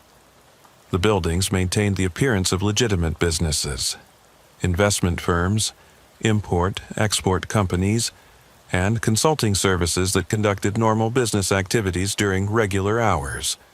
But after hours, they became processing centers for vast amounts of cash that was converted into wire transfers, cryptocurrency transactions, and investments in legitimate assets. The operation was remarkably efficient. Cash would arrive from distribution cells across the country via armored car services that appeared to be legitimate cash transport companies, but were actually controlled by the network. The cash would be processed through counting machines, tested for law enforcement tracking devices, and then fed into the money laundering system. Special Agent David Park from the FBI's Cybercrime Division worked with our team to analyze the electronic aspects of the money laundering operation. What he found revealed a level of technological sophistication that rivaled major banks. They've developed their own software systems for tracking transactions, managing accounts, and coordinating activities across multiple cells, Park explained. The system is more secure and more efficient than many legitimate financial institutions. They're using artificial intelligence to optimize money flows and minimize detection risks. The AI systems were particularly concerning because they allowed the network to adapt to law enforcement activities in real time. The software monitored news reports, law enforcement communications, and financial institution reporting patterns to identify potential threats and automatically adjust operations to avoid detection. But the most disturbing discovery was evidence that the network was using its financial resources to corrupt officials at multiple levels of government. Bank records showed payments to individuals identified only by code names, but cross-referencing with other intelligence suggested these were bribes to customs officials, local police officers, federal agents, and even judges. The corruption network was carefully compartmentalized, with different cells handling payments to different types of officials. The Kansas City cell specialized in financial institutions and federal agencies, while other cells handled local law enforcement, customs officials, and political figures. We found evidence of retainer payments to defense attorneys in multiple jurisdictions, suggesting that the network was prepared for potential prosecutions and had legal resources in place to defend arrested members. The legal network included former prosecutors, judges, and attorneys with connections to law enforcement agencies. The scope of the corruption suggested that the network had intelligence sources within the very agencies investigating them. Information about our task force activities, investigation targets, and planned operations appeared to be finding its way back to network leadership within hours of being discussed in supposedly secure briefings. Assistant Director Moreau made the difficult decision to compartmentalize the investigation, limiting access to sensitive information to a small group of agents who had been thoroughly vetted. Even within our task force, different teams were given access only to the information necessary for their specific assignments. We have to assume that everything we do is being monitored, Moreau explained during a secure briefing at FBI headquarters. The network has demonstrated intelligence capabilities that suggest penetration at multiple levels. We're going to conduct this investigation as if we're operating in a hostile foreign country. The security concerns were validated when we discovered that the network had detailed information about planned raids, arrest warrants, and even the identities of confidential informants. Someone with access to high-level law enforcement intelligence was providing information to the network, and that someone could be in any of the agencies involved in the investigation. The investigation's focus shifted to Chicago, when financial analysis revealed that the Windy City was serving as the network's primary distribution hub for the upper Midwest. The Chicago cell was handling narcotics distribution from Ohio to Minnesota, with supply lines that extended into Canada and revenue streams that flowed back through the Kansas City money laundering operation. Chicago had always been a major hub for organized crime, but this network was operating differently from traditional organized crime families.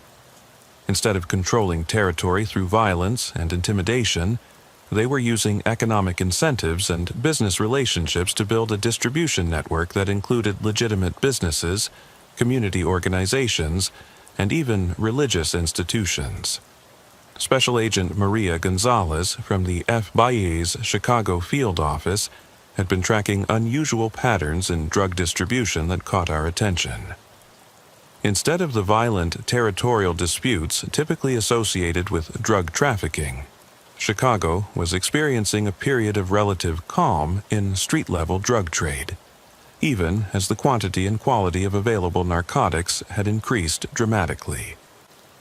Someone has unified the market, Gonzalez explained during our first briefing in Chicago. Traditional competing organizations are now working together, sharing territory and coordinating activities.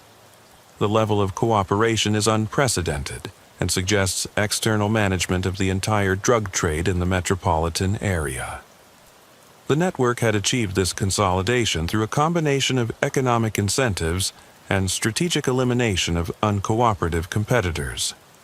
Instead of engaging in violent turf wars, they had offered existing drug dealers the opportunity to become distributors for their network, providing higher quality products at better prices while handling supply chain management and territory assignments. Dealers who accepted the arrangement found themselves part of a sophisticated distribution system that included regular supplies of high-quality narcotics, professional packaging and branding, customer service support, and even employee benefits, including healthcare and legal assistance. Those who refused the arrangement often found themselves unable to compete and gradually went out of business. The few who actively opposed the network's expansion were eliminated, but in ways that avoided attracting law enforcement attention. Instead of dramatic public executions, opponents simply disappeared or died in ways that appeared accidental.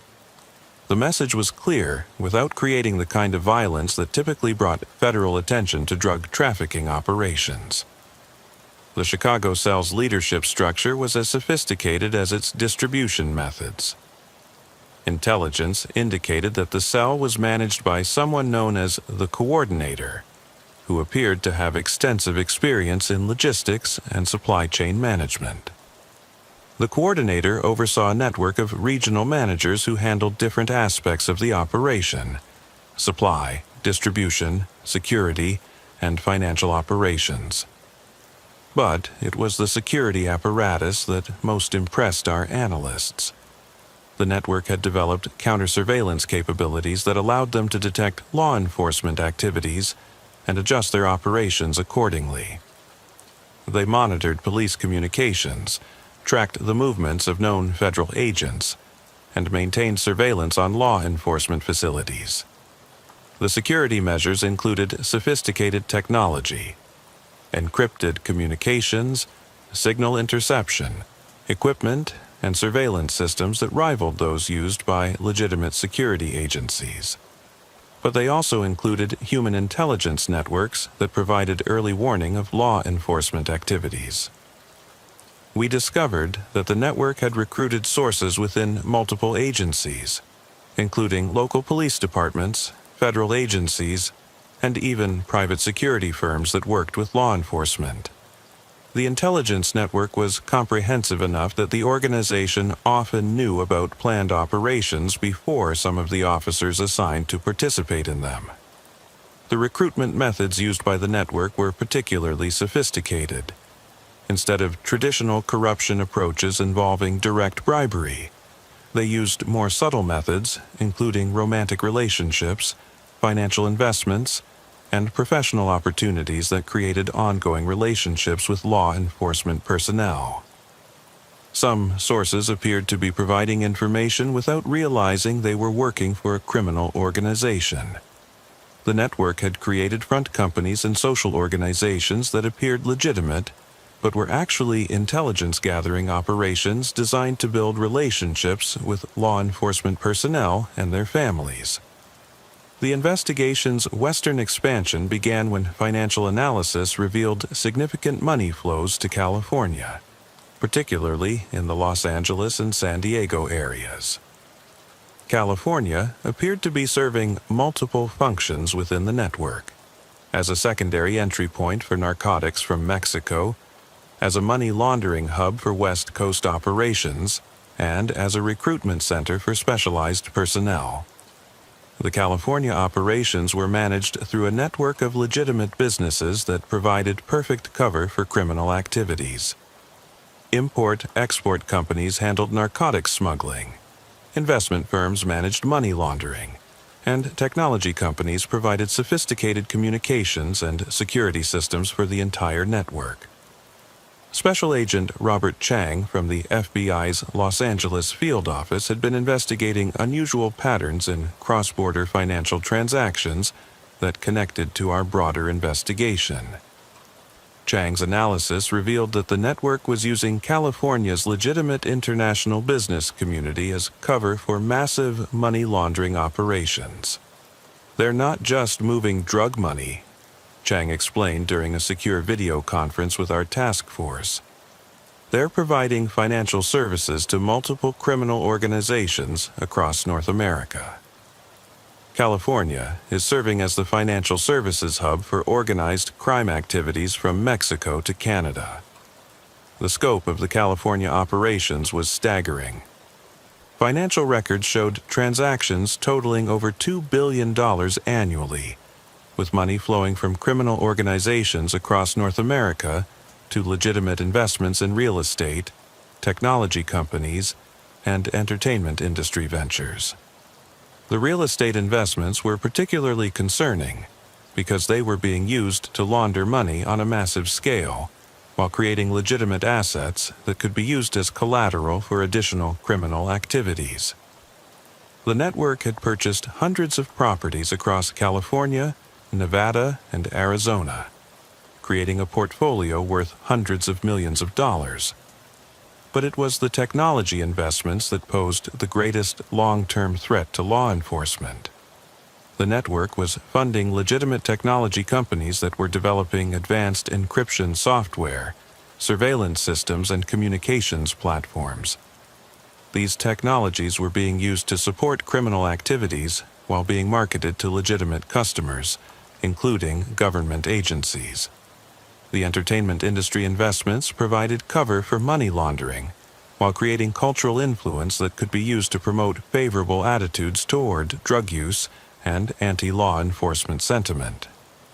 The network had invested in production companies, music labels, and digital media platforms that reached millions of Americans.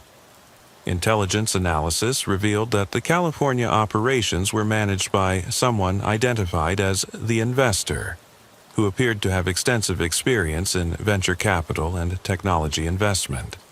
The investor had recruited a team of legitimate business professionals who appeared to be unaware that their activities were being funded by criminal enterprises.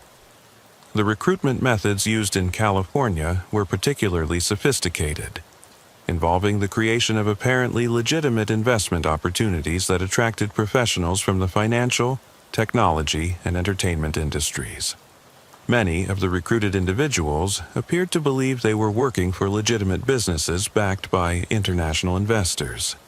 The network's use of legitimate professionals provided cover for criminal activities while creating legal barriers to investigation and prosecution. Many of the individuals involved in the network's activities had committed no crimes and were protected by attorney-client privilege, business confidentiality agreements, and other legal protections. As the scope of the network became clear, federal law enforcement faced challenges unlike anything we'd encountered in previous organized crime investigations.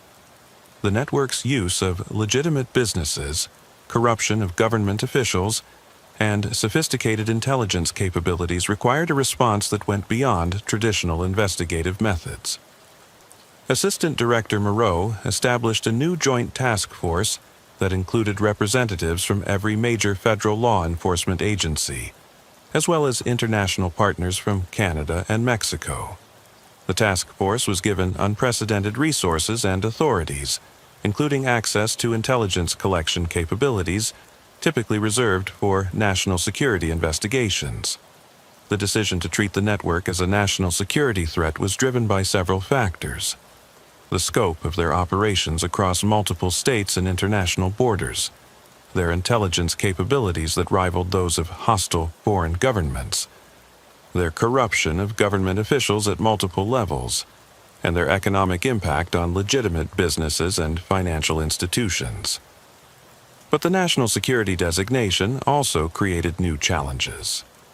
Intelligence agencies were reluctant to share information that might compromise ongoing operations, while law enforcement agencies were concerned that intelligence methods might not produce evidence that could be used in criminal prosecutions.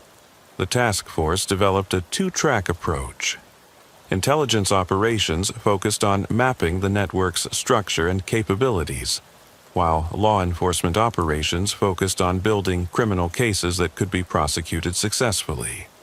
The challenge was coordinating these parallel efforts while maintaining operational security in an environment where the network had demonstrated the ability to monitor law enforcement activities. The intelligence operations revealed that the network was far more extensive than our initial investigation had suggested. They had operations in at least 15 states with international connections to organizations in Mexico, Canada, Colombia, and several Asian countries. The network was generating billions of dollars annually and had corrupted officials at every level of government, from local police officers to federal judges. But the law enforcement operations faced significant challenges.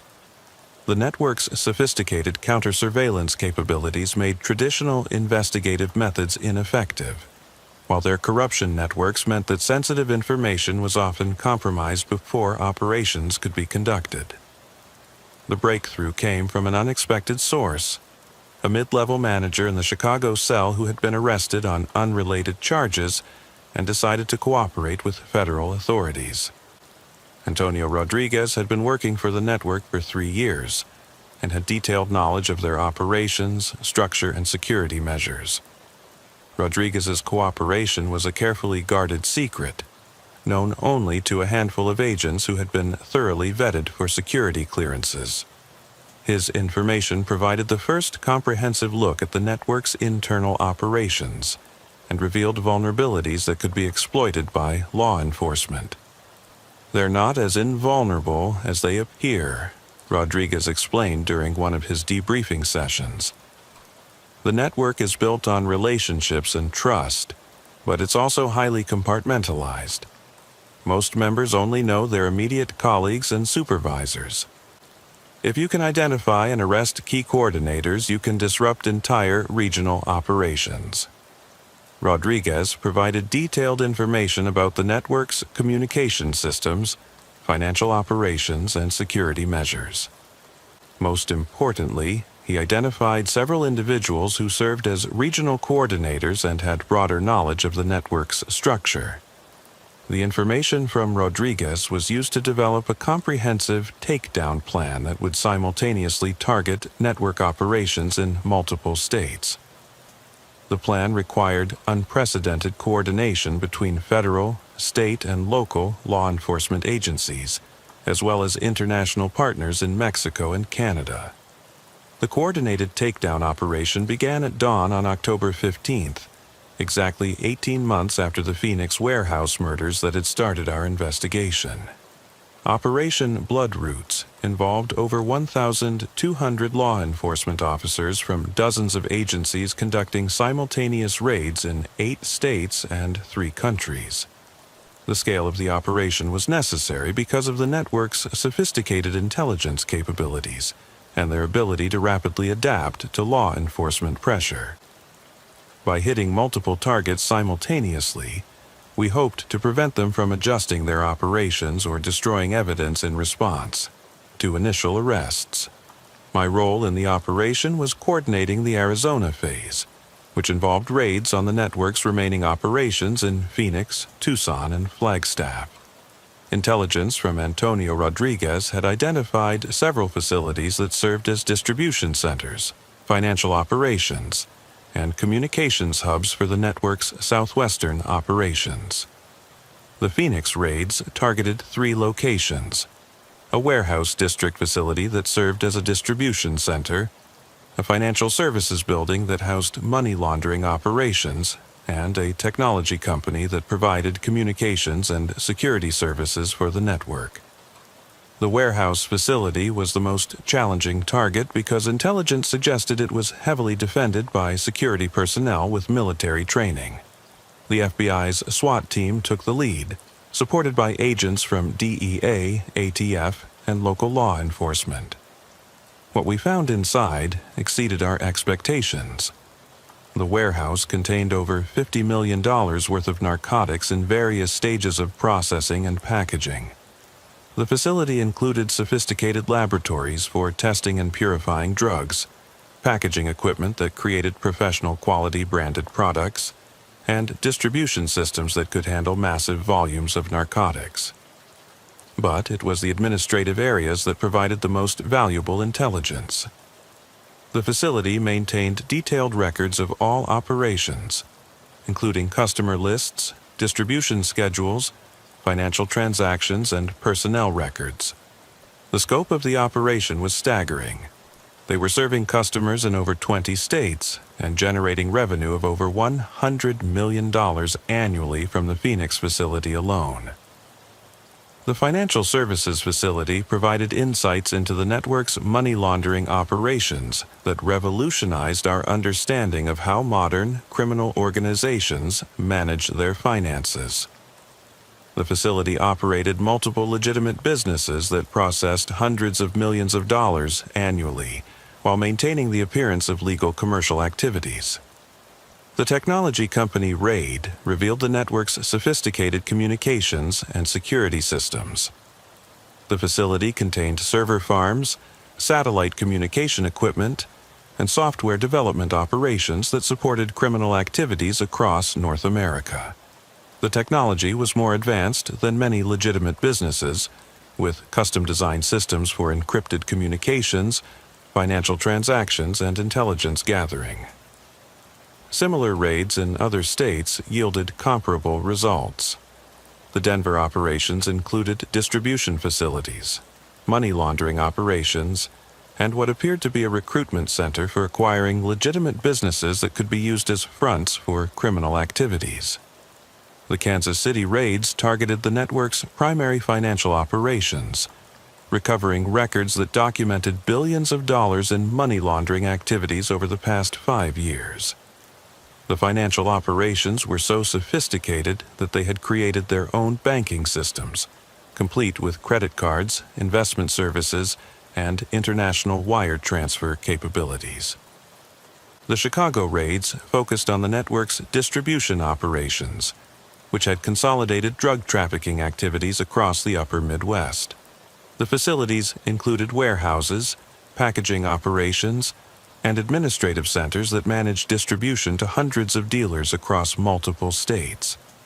The California raids targeted the network's investment operations, recovering evidence of money laundering activities that involved legitimate businesses, real estate investments, and entertainment industry ventures.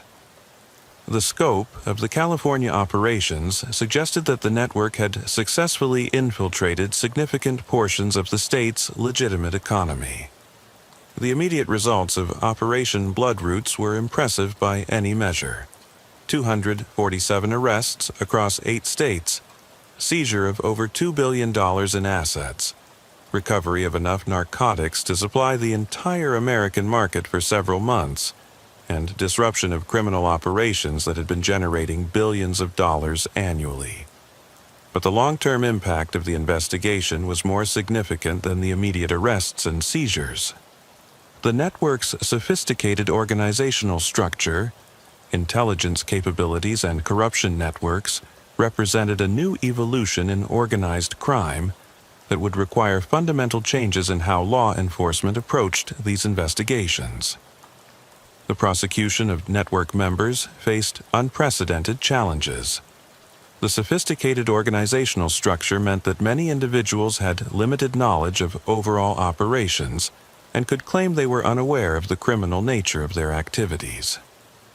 The use of legitimate businesses provided legal cover for many activities, while corruption networks complicated efforts to build cases against higher-level figures.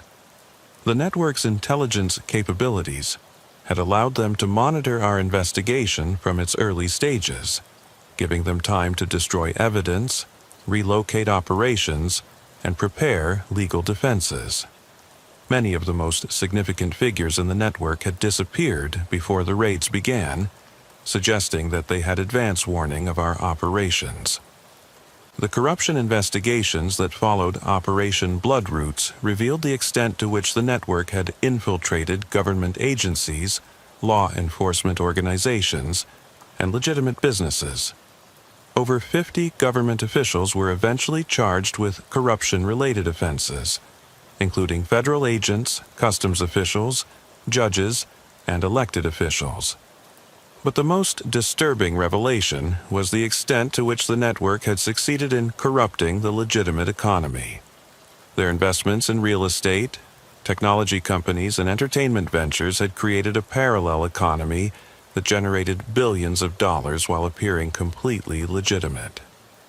The money laundering operations had been so successful that they had created significant assets that could not be easily recovered by law enforcement. Real estate investments, business acquisitions, and financial instruments had converted criminal proceeds into legitimate assets that were protected by complex legal structures and international laws. The investigation also revealed that the network had been more extensive than our initial assessment had suggested. Intelligence recovered during the raids indicated connections to criminal organizations across North America, Central America, and Asia. The network had been serving as a criminal services provider for organizations involved in drug trafficking, human smuggling, weapons trafficking, and other illegal activities. The technology systems developed by the network had been sold to other criminal organizations, spreading their sophisticated communication and security capabilities throughout the international criminal community. Law enforcement agencies worldwide were now facing criminal organizations with intelligence and operational capabilities that had been developed and tested by the network we had dismantled. 5 years after Operation Bloodroots, the investigation continues to influence how federal law enforcement approaches organized crime. The network's sophistication had demonstrated that traditional organized crime investigations were inadequate for addressing modern criminal enterprises that operated more like multinational corporations than traditional criminal organizations. The FBI established a new Transnational Criminal Enterprises Division specifically designed to address organizations like the network we had investigated. The division combines traditional law enforcement methods with intelligence collection capabilities, financial analysis expertise, and international coordination mechanisms that recognize the global nature of modern organized crime.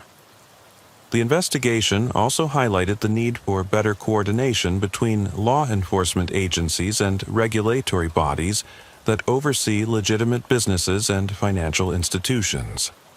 The network's success had been largely due to their ability to exploit gaps between different regulatory systems and jurisdictions. New laws were enacted to address money laundering through legitimate businesses, while international agreements were developed to improve coordination between law enforcement agencies in different countries.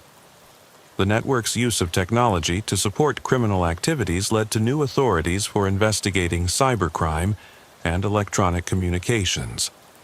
But perhaps the most significant long-term impact was the recognition that organized crime had evolved beyond traditional models and required new approaches that recognized the sophistication and adaptability of modern criminal enterprises. The network we had investigated was not an anomaly. It was a preview of how organized crime would operate in the 21st century. Intelligence indicates that similar networks are operating in other regions, using the same organizational principles and operational methods that made our target so successful. These networks learn from each other's successes and failures, adapting their methods to address law enforcement countermeasures and taking advantage of new technologies and business practices. The investigation also demonstrated that the distinction between organized crime and legitimate business was becoming increasingly blurred. The network had successfully infiltrated significant portions of the legitimate economy, creating hybrid enterprises that were simultaneously criminal organizations and legitimate businesses. This evolution poses fundamental challenges for law enforcement agencies that are organized around traditional distinctions between different types of crime. The network had simultaneously engaged in drug trafficking, money laundering, corruption, cybercrime, and legitimate business activities, requiring investigations that crossed multiple jurisdictions and involved dozens of different law enforcement agencies. The individuals arrested during Operation Bloodroots received sentences ranging from several years to life imprisonment. But the network's legacy extends far beyond the criminal prosecutions that followed our investigation. The organizational innovations they developed have been adopted by criminal enterprises worldwide, creating new challenges for law enforcement agencies in every country. The network's approach to corruption, using legitimate business relationships and professional opportunities rather than traditional bribery, has been particularly influential. Law enforcement agencies worldwide are now seeing evidence of corruption networks that use sophisticated methods to compromise government officials while maintaining plausible deniability. The financial innovations developed by the network have also spread throughout the criminal community. Their methods for converting criminal proceeds into legitimate assets through complex business transactions and investment strategies are now being used by criminal organizations worldwide. But perhaps most concerning is the network's approach to intelligence gathering and counter-surveillance. Their methods for monitoring law enforcement activities and protecting their operations from investigation have been adopted by other criminal organizations, making traditional investigative methods increasingly ineffective. The technology systems developed by the network have become commercially available through front companies and legitimate technology firms that continue to operate despite their criminal origins. These systems are now being used by criminal organizations worldwide, creating a global infrastructure that supports criminal activities while appearing completely legitimate. The network's success in infiltrating legitimate businesses and financial institutions has also created long-term challenges for economic security. The assets they acquired through criminal activities remain in the legitimate economy, creating ongoing opportunities for criminal organizations to influence legitimate markets and corrupt additional institutions. The investigation revealed that modern organized crime had evolved into something far more dangerous than traditional criminal organizations. Instead of operating on the margins of society, these networks had become integrated into the legitimate economy in ways that made them nearly indistinguishable from legal businesses. Throughout our investigation, one aspect remained frustratingly elusive: the network's connections to Mexican cartels and the extent to which they were operating independently or as part of larger criminal organizations.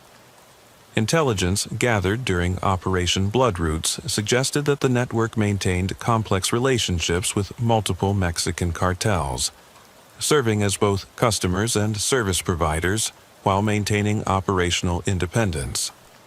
The relationship was more sophisticated than traditional cartel operations, which typically involved direct control of trafficking routes and distribution networks. Instead, the network appeared to operate as a criminal services company, providing specialized capabilities to multiple cartels while maintaining their own independent operations. Analysis of communications intercepts revealed that the network was providing services including money laundering, logistics coordination, intelligence gathering, and what appeared to be conflict resolution between competing cartels. They had positioned themselves as neutral facilitators who could work with multiple organizations without being controlled by any single cartel. This positioning had allowed them to achieve something that traditional cartel operations had never accomplished: stable, long-term operations in American markets without the territorial disputes and violence that typically attracted law enforcement attention. By serving multiple cartels while maintaining independence, they had created a business model that was more sustainable and profitable than traditional trafficking operations. But the Mexican connections also created new challenges for American law enforcement. The network's operations extended deep into Mexico, involving corruption of government officials, military personnel, and law enforcement agencies at all levels. Their intelligence capabilities allowed them to monitor American law enforcement activities from Mexican territory, while their financial resources provided protection from Mexican authorities. The complexity of the cross-border operations required unprecedented cooperation between American and Mexican law enforcement agencies. Traditional mechanisms for international law enforcement cooperation were inadequate for addressing organizations that operated seamlessly across national borders while maintaining sophisticated counterintelligence capabilities. Special Agent Carlos Mendoza from the FBI's Legal Attaché Office in Mexico City worked with our task force to coordinate with Mexican authorities, but the network's corruption capabilities made it difficult to identify trustworthy partners within Mexican law enforcement agencies. Every time we shared information with Mexican authorities, the network seemed to know about it within hours, Mendoza explained during a secure briefing. Either they have sources within Mexican law enforcement, or their intelligence capabilities are sophisticated enough to monitor communications between our agencies. The solution required developing new protocols for international cooperation that assumed potential compromise of traditional communication channels. Intelligence sharing was limited to information that could not compromise ongoing operations, while operational coordination was conducted through channels that bypassed potentially compromised Mexican institutions.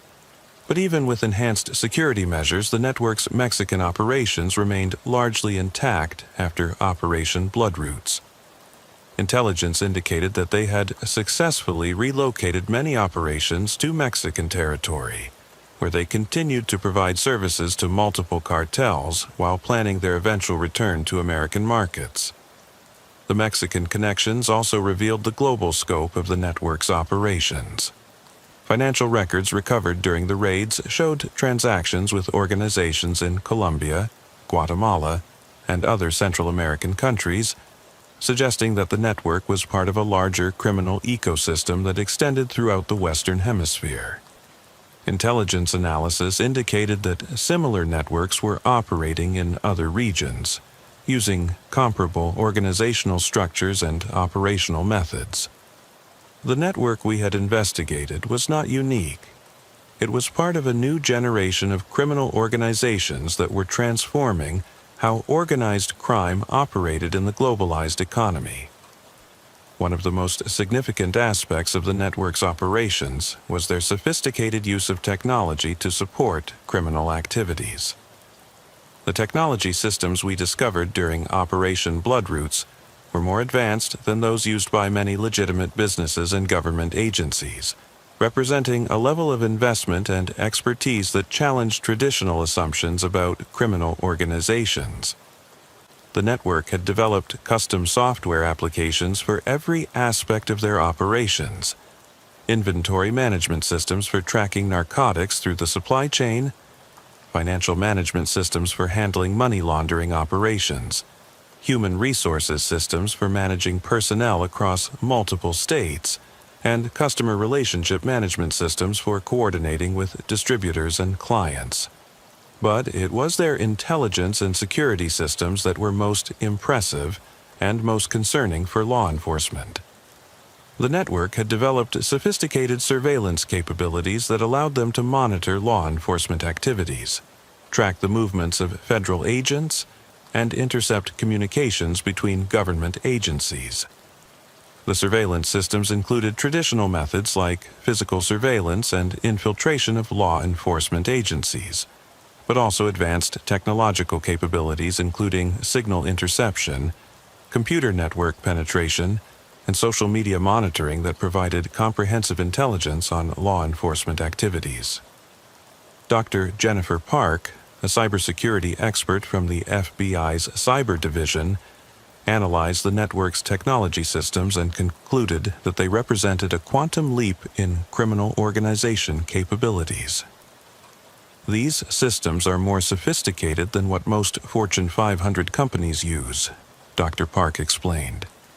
The network invested hundreds of millions of dollars in technology development, creating capabilities that rival those of major technology companies and government intelligence agencies.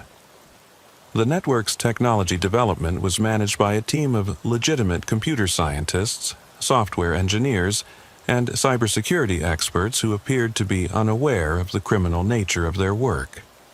The technology team was managed through front companies that appeared to be legitimate software development firms, providing legal cover for their activities while protecting them from criminal prosecution. The front companies had been successful enough to attract investment from legitimate venture capital firms and had developed some technologies that were sold to legitimate customers, including government agencies. This created the disturbing possibility that law enforcement agencies were using technologies that had been developed by criminal organizations.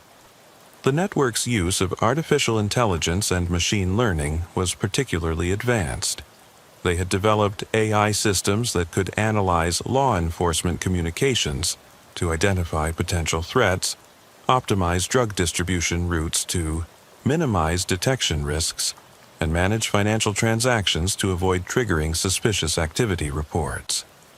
But perhaps most concerning was evidence that the network had been developing capabilities for cyber attacks against law enforcement and government systems. Computer forensics revealed research into methods for disrupting government communications, manipulating evidence databases, and compromising the security of law enforcement facilities. The cyber capabilities represented a new dimension of threat that law enforcement agencies were not prepared to address. Traditional organized crime investigations focused on physical crimes and financial activities, but this network had developed the capability to attack the technological infrastructure that modern law enforcement depended on. The investigation led to enhanced cybersecurity measures for law enforcement agencies and new protocols for protecting sensitive information from technologically sophisticated criminal organizations. But the network's technological innovations had already spread to other criminal organizations, creating an ongoing threat that would require continuous adaptation by law enforcement agencies. The scope of the network's financial operations became clear only after months of analysis by forensic accountants and financial intelligence specialists. What we discovered was not just a money laundering operation, but a parallel financial system that rivaled legitimate banking institutions in its sophistication and global reach. The network had created their own banking relationships, investment portfolios, and financial instruments that allowed them to move money around the world while maintaining the appearance of legitimate business activities. They had relationships with banks in over 20 countries, investment accounts worth hundreds of millions of dollars, and business interests that generated legitimate revenue streams. But the most sophisticated aspect of their financial operations was their use of legitimate businesses as vehicles for money laundering and asset protection. The network had acquired hundreds of businesses across multiple industries, creating a portfolio of assets that generated legitimate income while providing cover for criminal activities. The business acquisitions were carefully selected to provide maximum benefit for criminal operations while maintaining legal protection.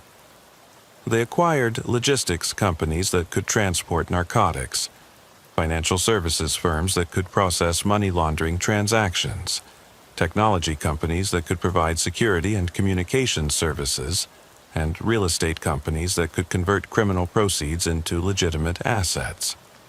The network's investment strategy was more sophisticated than many legitimate investment firms. They employed professional investment managers, maintained diversified portfolios, and used advanced financial instruments to maximize returns while minimizing risks. Their investment performance had been consistently profitable, generating billions of dollars in legitimate wealth that was protected from criminal asset forfeiture. Special Agent Lisa Chen from the FBI's Financial Crimes Division led the effort to trace the network's financial operations and recover criminal assets. What she found challenged traditional approaches to financial investigations and asset recovery. They've created a financial structure that's designed to survive law enforcement action, Chen explained. Even if we can prove that the original source of funds was criminal activity, the money has been converted into legitimate assets through complex business transactions that are protected by commercial law. The network's financial operations had been so successful that they had become major players in legitimate financial markets. Their investment activities were influencing stock prices, real estate markets, and commodity prices in ways that created systemic risks for the broader economy. The investigation revealed that the network's financial activities were generating more revenue than their drug trafficking operations. The legitimate businesses they had acquired were profitable enough to support their criminal activities without requiring income from drug sales, creating a self-sustaining criminal enterprise that could survive indefinitely.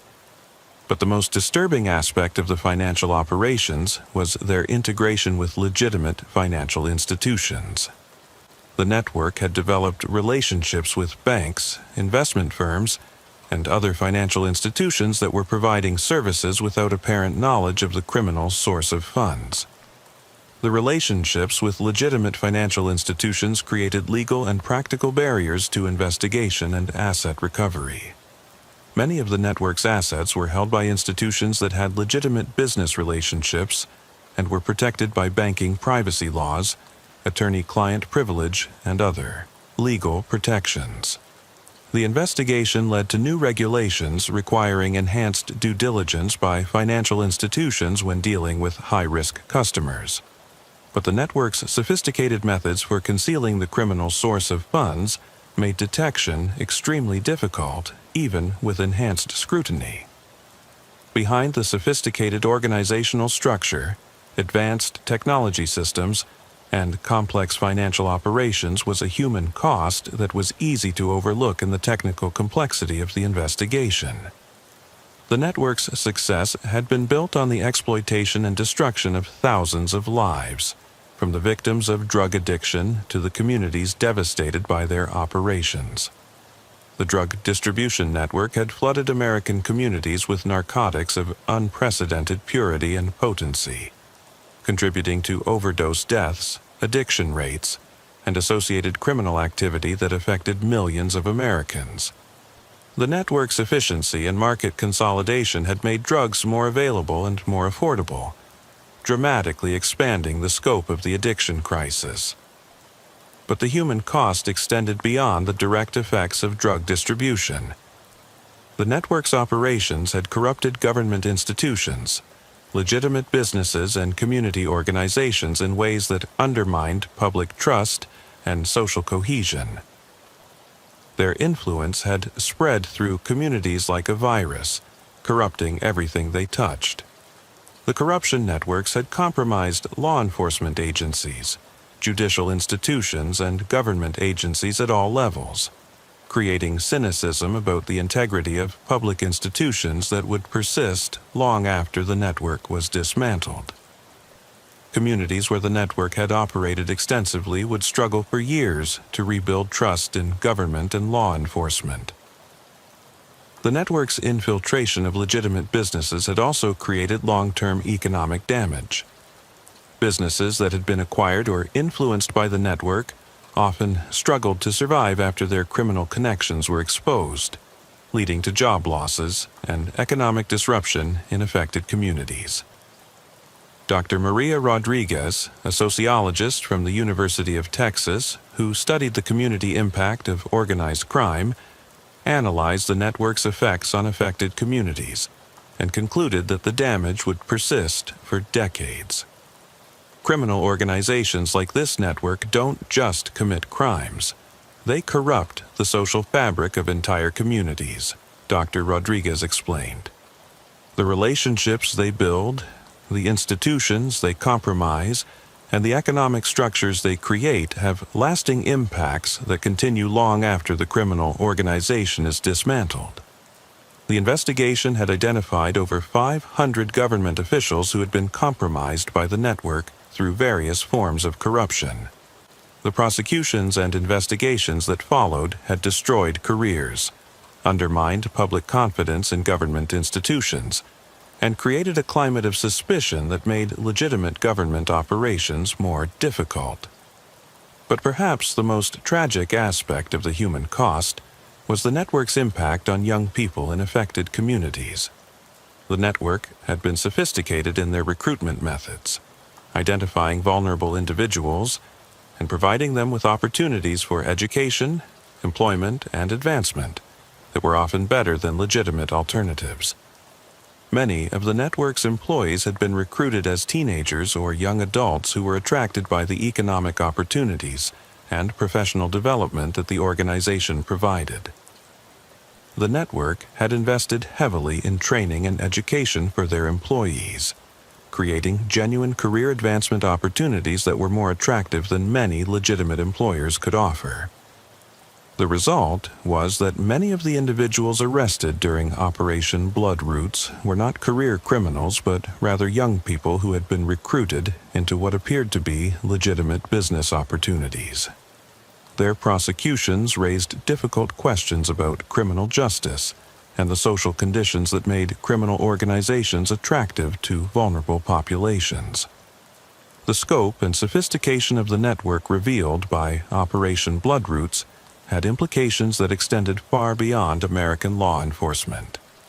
The organizational methods, technology systems, and operational techniques developed by the network were being adopted by criminal organizations worldwide, creating new challenges for law enforcement agencies in every country. The international response required unprecedented cooperation between law enforcement agencies, intelligence services, and regulatory bodies across multiple countries. Traditional mechanisms for international law enforcement cooperation were inadequate for addressing organizations that operated seamlessly across national borders while maintaining sophisticated counterintelligence capabilities. Interpol established a new task force, specifically designed to address transnational criminal enterprises that operated using the organizational model developed by the network. The task force included representatives from law enforcement agencies in over 30 countries, as well as specialists in financial crimes, cybercrime, and intelligence analysis. But international cooperation was complicated by the network's sophisticated corruption capabilities and their success in compromising government institutions in multiple countries. Information sharing required new security protocols that assumed potential compromise of traditional communication channels, while operational coordination required mechanisms that could function despite corruption of local law enforcement agencies. The European Union established new regulations for financial institutions and businesses designed to prevent the infiltration of criminal organizations into legitimate commerce. The regulations required enhanced due diligence for high-risk transactions, improved reporting of suspicious activities, and better coordination between regulatory agencies in different countries. Similar measures were adopted by other international organizations, but the network's sophisticated methods for concealing criminal activities made detection extremely difficult, even with enhanced scrutiny. The network's success had demonstrated that traditional regulatory approaches were inadequate for addressing modern criminal organizations. The technology innovations developed by the network posed particularly complex challenges for international law enforcement cooperation. The network's systems for encrypted communications, anonymous financial transactions, and sophisticated surveillance were being sold to criminal organizations worldwide through front companies and legitimate technology firms. International efforts to control the spread of criminal technology were complicated by the dual-use nature of many systems that had legitimate applications as well as criminal uses. Encryption technology that could protect criminal communications could also protect legitimate privacy rights, while surveillance systems that could support criminal activities could also enhance legitimate security operations. The financial innovations developed by the network created similar challenges for international regulatory cooperation. The sophisticated methods for converting criminal proceeds into legitimate assets through complex business transactions were being adopted by criminal organizations worldwide, requiring new approaches to asset recovery and financial regulation. But perhaps the most significant long-term impact was the recognition that organized crime had evolved into a global phenomenon that required coordinated international responses. The network we had investigated was not an American problem. It was part of a transformation in organized crime that was affecting every country in the world. During our extensive investigation of the Bloodroots network, one aspect that particularly stood out for its sophistication was their manipulation of legitimate port operations in Houston, Texas. This case study deserves detailed examination, as it reveals how modern criminal organizations exploit legitimate infrastructure. The Houston Ship Channel, one of the busiest ports in the United States, processed over 200 million tons of cargo annually, making it an ideal location for concealing criminal shipments within the massive flow of legitimate commerce. The network's Houston operations were managed by someone identified in intercepted communications as the Harbor Master, who appeared to have extensive experience in maritime logistics and customs operations. Intelligence analysis suggested this individual was a former U.S. Customs and Border Protection official who had been recruited by the network after retiring from federal service. The sophistication of the Houston operations was revealed through analysis of shipping documents recovered during Operation Bloodroots. The network had not simply hidden narcotics in legitimate cargo containers. They had created an entire parallel shipping industry that processed criminal cargo using the same professional standards and documentation as legitimate international trade. The network maintained relationships with over 20 legitimate shipping companies, port facility operators, customs brokers, and transportation companies. These relationships were carefully cultivated over years, involving significant financial investments and the gradual compromise of key personnel through a combination of corruption, blackmail, and legitimate business partnerships. The corruption of port operations was particularly sophisticated because it involved multiple layers of security and oversight. The network had to compromise customs officials who inspected incoming cargo, port security personnel who controlled access to facilities, transportation companies that moved containers from the port to distribution centers, and administrative personnel who processed shipping documentation. But rather than relying on crude bribery, the network used sophisticated methods that created ongoing relationships with compromised officials. They established legitimate businesses that provided services to port operations, creating opportunities for regular contact and the gradual expansion of corrupt relationships.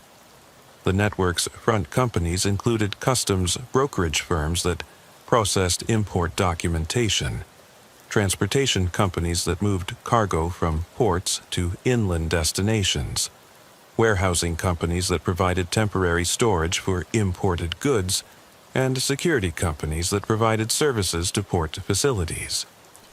These legitimate businesses generated significant revenue while providing cover for criminal activities. The customs brokerage firms processed thousands of legitimate shipments annually while occasionally handling criminal cargo. The transportation companies moved legitimate goods for hundreds of clients while providing specialized services for criminal shipments. The warehousing operations were particularly sophisticated because they provided opportunities for modifying cargo after it had cleared customs but before it reached final destinations. Criminal shipments could be processed through legitimate warehouses where narcotics could be extracted from concealment, repackaged for distribution, and combined with legitimate goods to create mixed shipments that were nearly impossible to detect. Analysis of the Houston operations revealed that the network was processing over $500 million worth of narcotics annually through the port, generating sufficient revenue to support their entire national operation. The volume was substantial enough to affect regional drug markets across the southern United States, while remaining virtually invisible within the massive flow of legitimate commerce. The investigation also revealed that the Houston operations were serving other criminal organizations in addition to the network's own trafficking activities. The network was providing smuggling services to other cartels and criminal enterprises, generating additional revenue while expanding their influence throughout the international criminal community. The services provided to other criminal organizations included not just transportation and customs clearance, but also money laundering, intelligence gathering, and conflict resolution services. The network had positioned itself as a neutral service provider that could work with competing criminal organizations without being controlled by any single group. This positioning had allowed them to achieve unprecedented influence within the international drug trade while avoiding the territorial conflicts that typically characterized cartel operations. By serving multiple organizations while maintaining neutrality, they had created a business model that was more stable and profitable than traditional trafficking operations. The Houston operations also provided insights into the network's international connections and the global scope of their activities. Shipping records showed connections to criminal organizations in Mexico, Colombia, Venezuela, and several Asian countries, suggesting that the network was part of a global criminal ecosystem that extended far beyond North American drug trafficking. Beyond the physical operations, perhaps the most remarkable aspect of our investigation was uncovering the network's technological capabilities. The Bloodroots organization had developed systems that rivaled major corporations and government agencies. The technological sophistication of the Bloodroots network represented a quantum leap in criminal organization capabilities that had implications extending far beyond drug trafficking. The systems they developed provided a template for criminal organizations worldwide and created new challenges for law enforcement agencies that were unprepared for technologically sophisticated adversaries. The network's technology infrastructure was built around a distributed computing system that provided redundancy, security, and scalability that rivaled major technology companies. The system included data centers in multiple states, satellite communication capabilities, and redundant internet connections that ensured continuous operations, even if individual components were compromised. The security architecture was particularly impressive, incorporating multiple layers of protection, including military-grade encryption, sophisticated access controls, and counter-surveillance capabilities that could detect and respond to law enforcement monitoring attempts. The system was designed to assume potential compromise and included protocols for isolating compromised components while maintaining overall system integrity. The network had developed custom software applications for every aspect of their operations, but the applications were designed to appear as legitimate business software that could withstand casual inspection by law enforcement personnel. The inventory management system appeared to be designed for managing legitimate retail operations while actually tracking narcotics shipments through complex distribution networks. The financial management system appeared to be a standard accounting package for international business operations, while actually managing sophisticated money laundering transactions that converted criminal proceeds into legitimate assets through complex business relationships and investment strategies. The customer relationship management system appeared to be designed for managing sales relationships with legitimate business clients, while actually coordinating distribution networks that included thousands of dealers across multiple states and managing relationships with criminal organizations throughout North America. But the most sophisticated aspect of the technology infrastructure was the artificial intelligence system that managed risk assessment, threat detection, and operational optimization across the entire network. The AI system analyzed vast amounts of data from multiple sources to identify patterns that might indicate law enforcement attention, optimize distribution routes to minimize detection risks, and coordinate activities across multiple cells to maximize efficiency while maintaining security. The AI system incorporated machine learning algorithms that allowed it to adapt to changing law enforcement tactics and continuously improve its effectiveness. The system learned from successful operations to identify best practices, analyzed failed operations to identify vulnerabilities, and incorporated new information to improve future performance. The system also included predictive capabilities that allowed the network to anticipate law enforcement activities and adjust operations accordingly. The system analyzed patterns in law enforcement communications, surveillance activities, and arrest patterns to predict when and where law enforcement operations might occur. This predictive capability gave the network significant advantages in avoiding law enforcement attention and maintaining operational security. They could adjust operations in response to increased law enforcement activity, relocate facilities before raids occurred, and modify communication patterns to avoid surveillance. The network's technology infrastructure also included sophisticated surveillance capabilities that allowed them to monitor law enforcement activities and gather intelligence on potential threats. The surveillance systems included traditional methods like physical surveillance and communication intercepts, but also advanced capabilities including social media monitoring, public records analysis, and network penetration that provided comprehensive intelligence on law enforcement activities.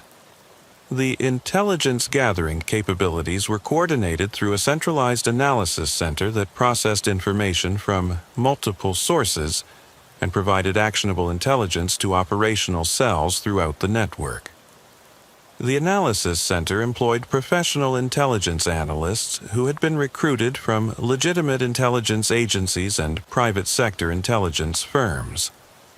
The network's investment in technology development was substantial, with estimates suggesting they spent over $100 million annually on technology systems, personnel, and research and development.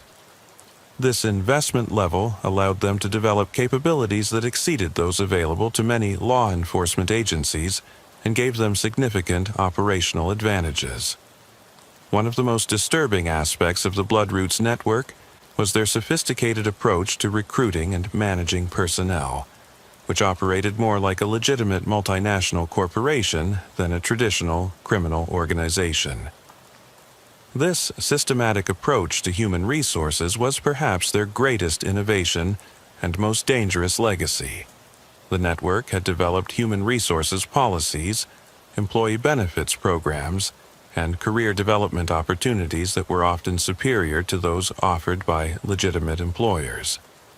Their recruitment strategy was not focused on finding criminals, but rather on identifying and converting talented professionals who could contribute specialized skills to their operations. The recruitment process was carefully designed to identify individuals with specific skills and characteristics that would be valuable to the network's operations. Rather than recruiting from traditional criminal populations, the network focused on professionals from legitimate industries who possessed technical skills, industry knowledge, or institutional access that could benefit their operations. The network maintained recruitment operations on college campuses, focusing on students in business, engineering, computer science, and criminal justice programs. They offered internships, scholarships, and job opportunities that appeared to be legitimate career advancement opportunities, while gradually introducing selected individuals to the network's criminal activities. The campus recruitment operations were managed through front companies that appeared to be legitimate businesses, offering career opportunities in international trade, logistics, financial services, and technology. Students who accepted positions with these companies often worked for months or years on apparently legitimate projects before being introduced to the criminal aspects of the network's operations. The gradual introduction process was designed to compromise individuals slowly, making it difficult for them to extricate themselves once they realized the criminal nature of their employment. By the time employees understood they were working for a criminal organization, they had often committed actions that made them vulnerable to criminal prosecution, creating powerful incentives for continued cooperation. The network also recruited extensively from government agencies, focusing on employees with access to sensitive information or decision-making authority. The recruitment process for government employees was particularly sophisticated, involving long-term relationship building, gradual compromise, and the creation of ongoing obligations that ensured continued cooperation. Rather than simply offering bribes, the network created legitimate business opportunities, romantic relationships, and social connections that gradually drew government employees into compromising situations. The process often took years and created relationships that appeared entirely legitimate while serving the network's intelligence and operational needs. The network's employee benefits programs were genuinely attractive and included health insurance, retirement plans, educational opportunities, and even legal defense funds for employees who were arrested in connection with network activities. These benefits created genuine loyalty among employees and made the network competitive with legitimate employers in attracting and retaining talented personnel. The career development programs offered by the network were often superior to those available in legitimate organizations. Employees received professional training, educational opportunities, and advancement prospects that were carefully designed to develop their skills while increasing their value to the network's operations. The network maintained training facilities that appeared to be legitimate corporate education centers but actually provided specialized training in areas including financial analysis, logistics management, international law, and counter-surveillance techniques. The training programs were professional enough that certificates and credentials earned through network programs were accepted by legitimate employers and educational institutions. The performance management systems used by the network were sophisticated enough to rival those used by major corporations. Employees received regular performance reviews, goal-setting sessions, and feedback that helped them develop professionally while ensuring their activities aligned with the network's objectives. The network also maintained employee assistance programs that provided counseling, legal assistance, and other services to employees and their families. These programs created genuine value for employees while ensuring their continued loyalty and cooperation with the network's activities. But perhaps most concerning was the network's success in creating a corporate culture that made employees genuinely proud of their work and loyal to the organization. Many employees appeared to view themselves as professionals working for a successful international business, rather than criminals involved in drug trafficking and money laundering. This corporate culture was carefully cultivated through company communications, social events, and recognition programs that emphasize the network's success, professionalism, and importance. Employees were encouraged to view their work as contributing to a larger mission that transcended traditional moral and legal boundaries. The success of the network's human resources operations created significant challenges for law enforcement agencies. Many of the individuals arrested during Operation Bloodroots were not career criminals, but rather professionals who had been gradually drawn into criminal activities through sophisticated recruitment and management processes. The prosecutions that followed Operation Bloodroots raised difficult questions about criminal responsibility when individuals had been systematically manipulated and compromised over extended periods. Many defendants had legitimate professional backgrounds and appeared to be victims of sophisticated manipulation as much as willing participants in criminal activities. The global financial operations of the Bloodroots network represented one of the most sophisticated money laundering systems ever documented by law enforcement, involving financial institutions, businesses, and government agencies in over 30 countries. This final chapter of our investigation revealed the true scope of their financial empire. The system was designed not just to conceal the criminal source of funds, but to generate legitimate wealth that could support ongoing criminal activities while appearing completely legal. What we discovered challenged every assumption about how criminal organizations manage their finances. The foundation of the international money laundering system was a network of shell companies and offshore entities that provided layers of legal protection while obscuring the true ownership and control of assets.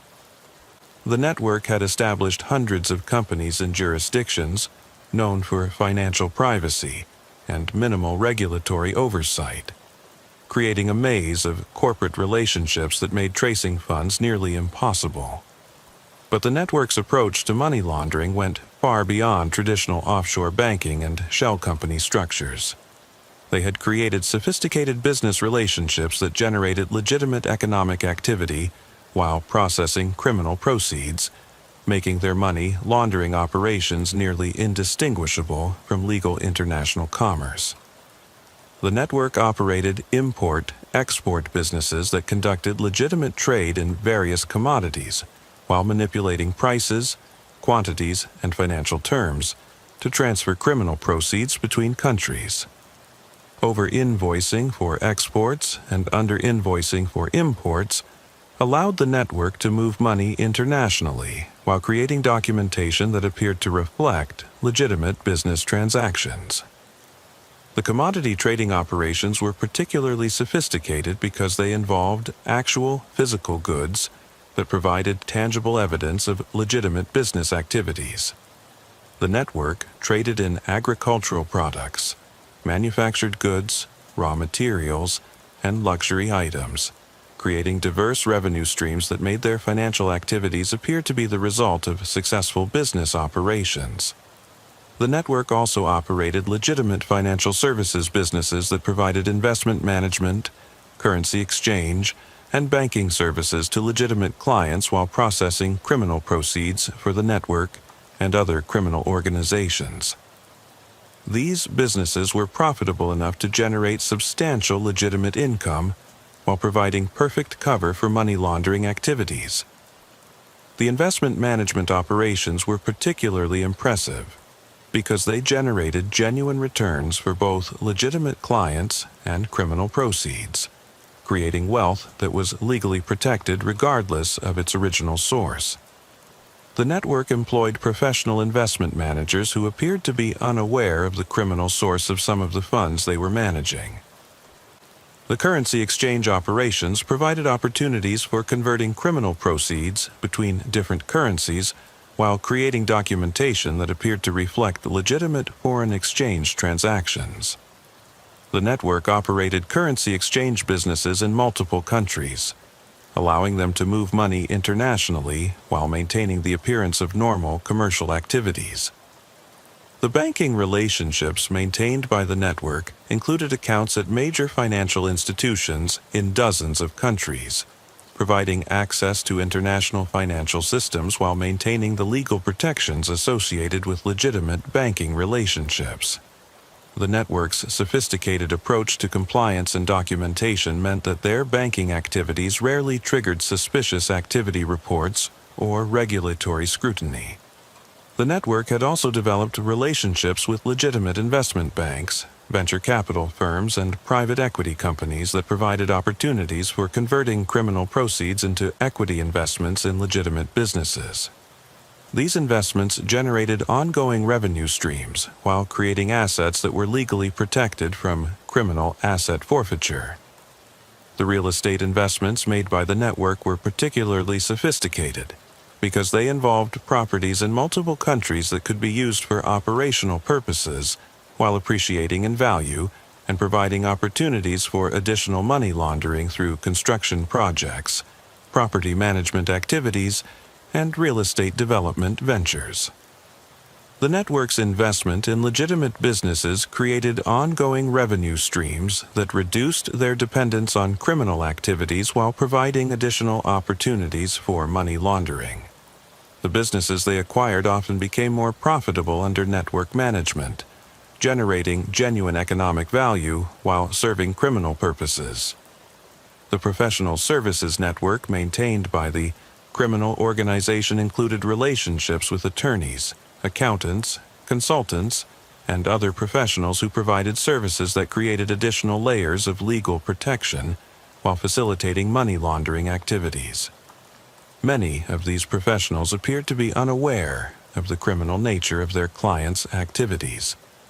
The legal services network was particularly important because it provided access to attorney-client privilege and other legal protections that shielded criminal activities from law enforcement scrutiny.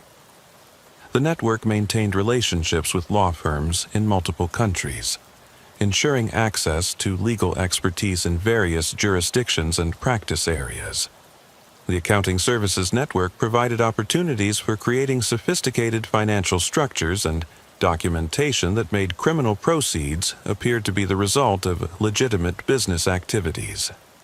The network employed professional accountants who were skilled in international tax law and complex business transactions. The success of the international money laundering operations was measured not just by the amount of money processed, but by the network's ability to create genuine wealth that could support ongoing operations regardless of the success or failure of their criminal activities. The legitimate assets, created through money laundering operations, provided financial stability and long-term sustainability that allowed the network to survive law enforcement pressure and continue operations even when specific criminal activities were disrupted. In the end, the Bloodroots network had achieved something unprecedented in the history of organized crime. They had created a criminal enterprise that was virtually indistinguishable from legitimate international business. Their success represented a fundamental evolution in organized crime that would challenge law enforcement agencies for decades to come. The investigation had revealed not just a criminal organization, but a preview of the future of organized crime in a globalized world. The methods they developed, the relationships they built, and the systems they created would serve as templates for criminal organizations worldwide, ensuring that their legacy would persist long after their leaders were imprisoned and their operations dismantled. As I concluded my final report on the Bloodroots investigation, I realized that we had not just solved a case. We had documented the emergence of a new form of organized crime that would define law enforcement challenges for the 21st century. The battle against the Bloodroots network was over, but the war against organizations like them had only just begun.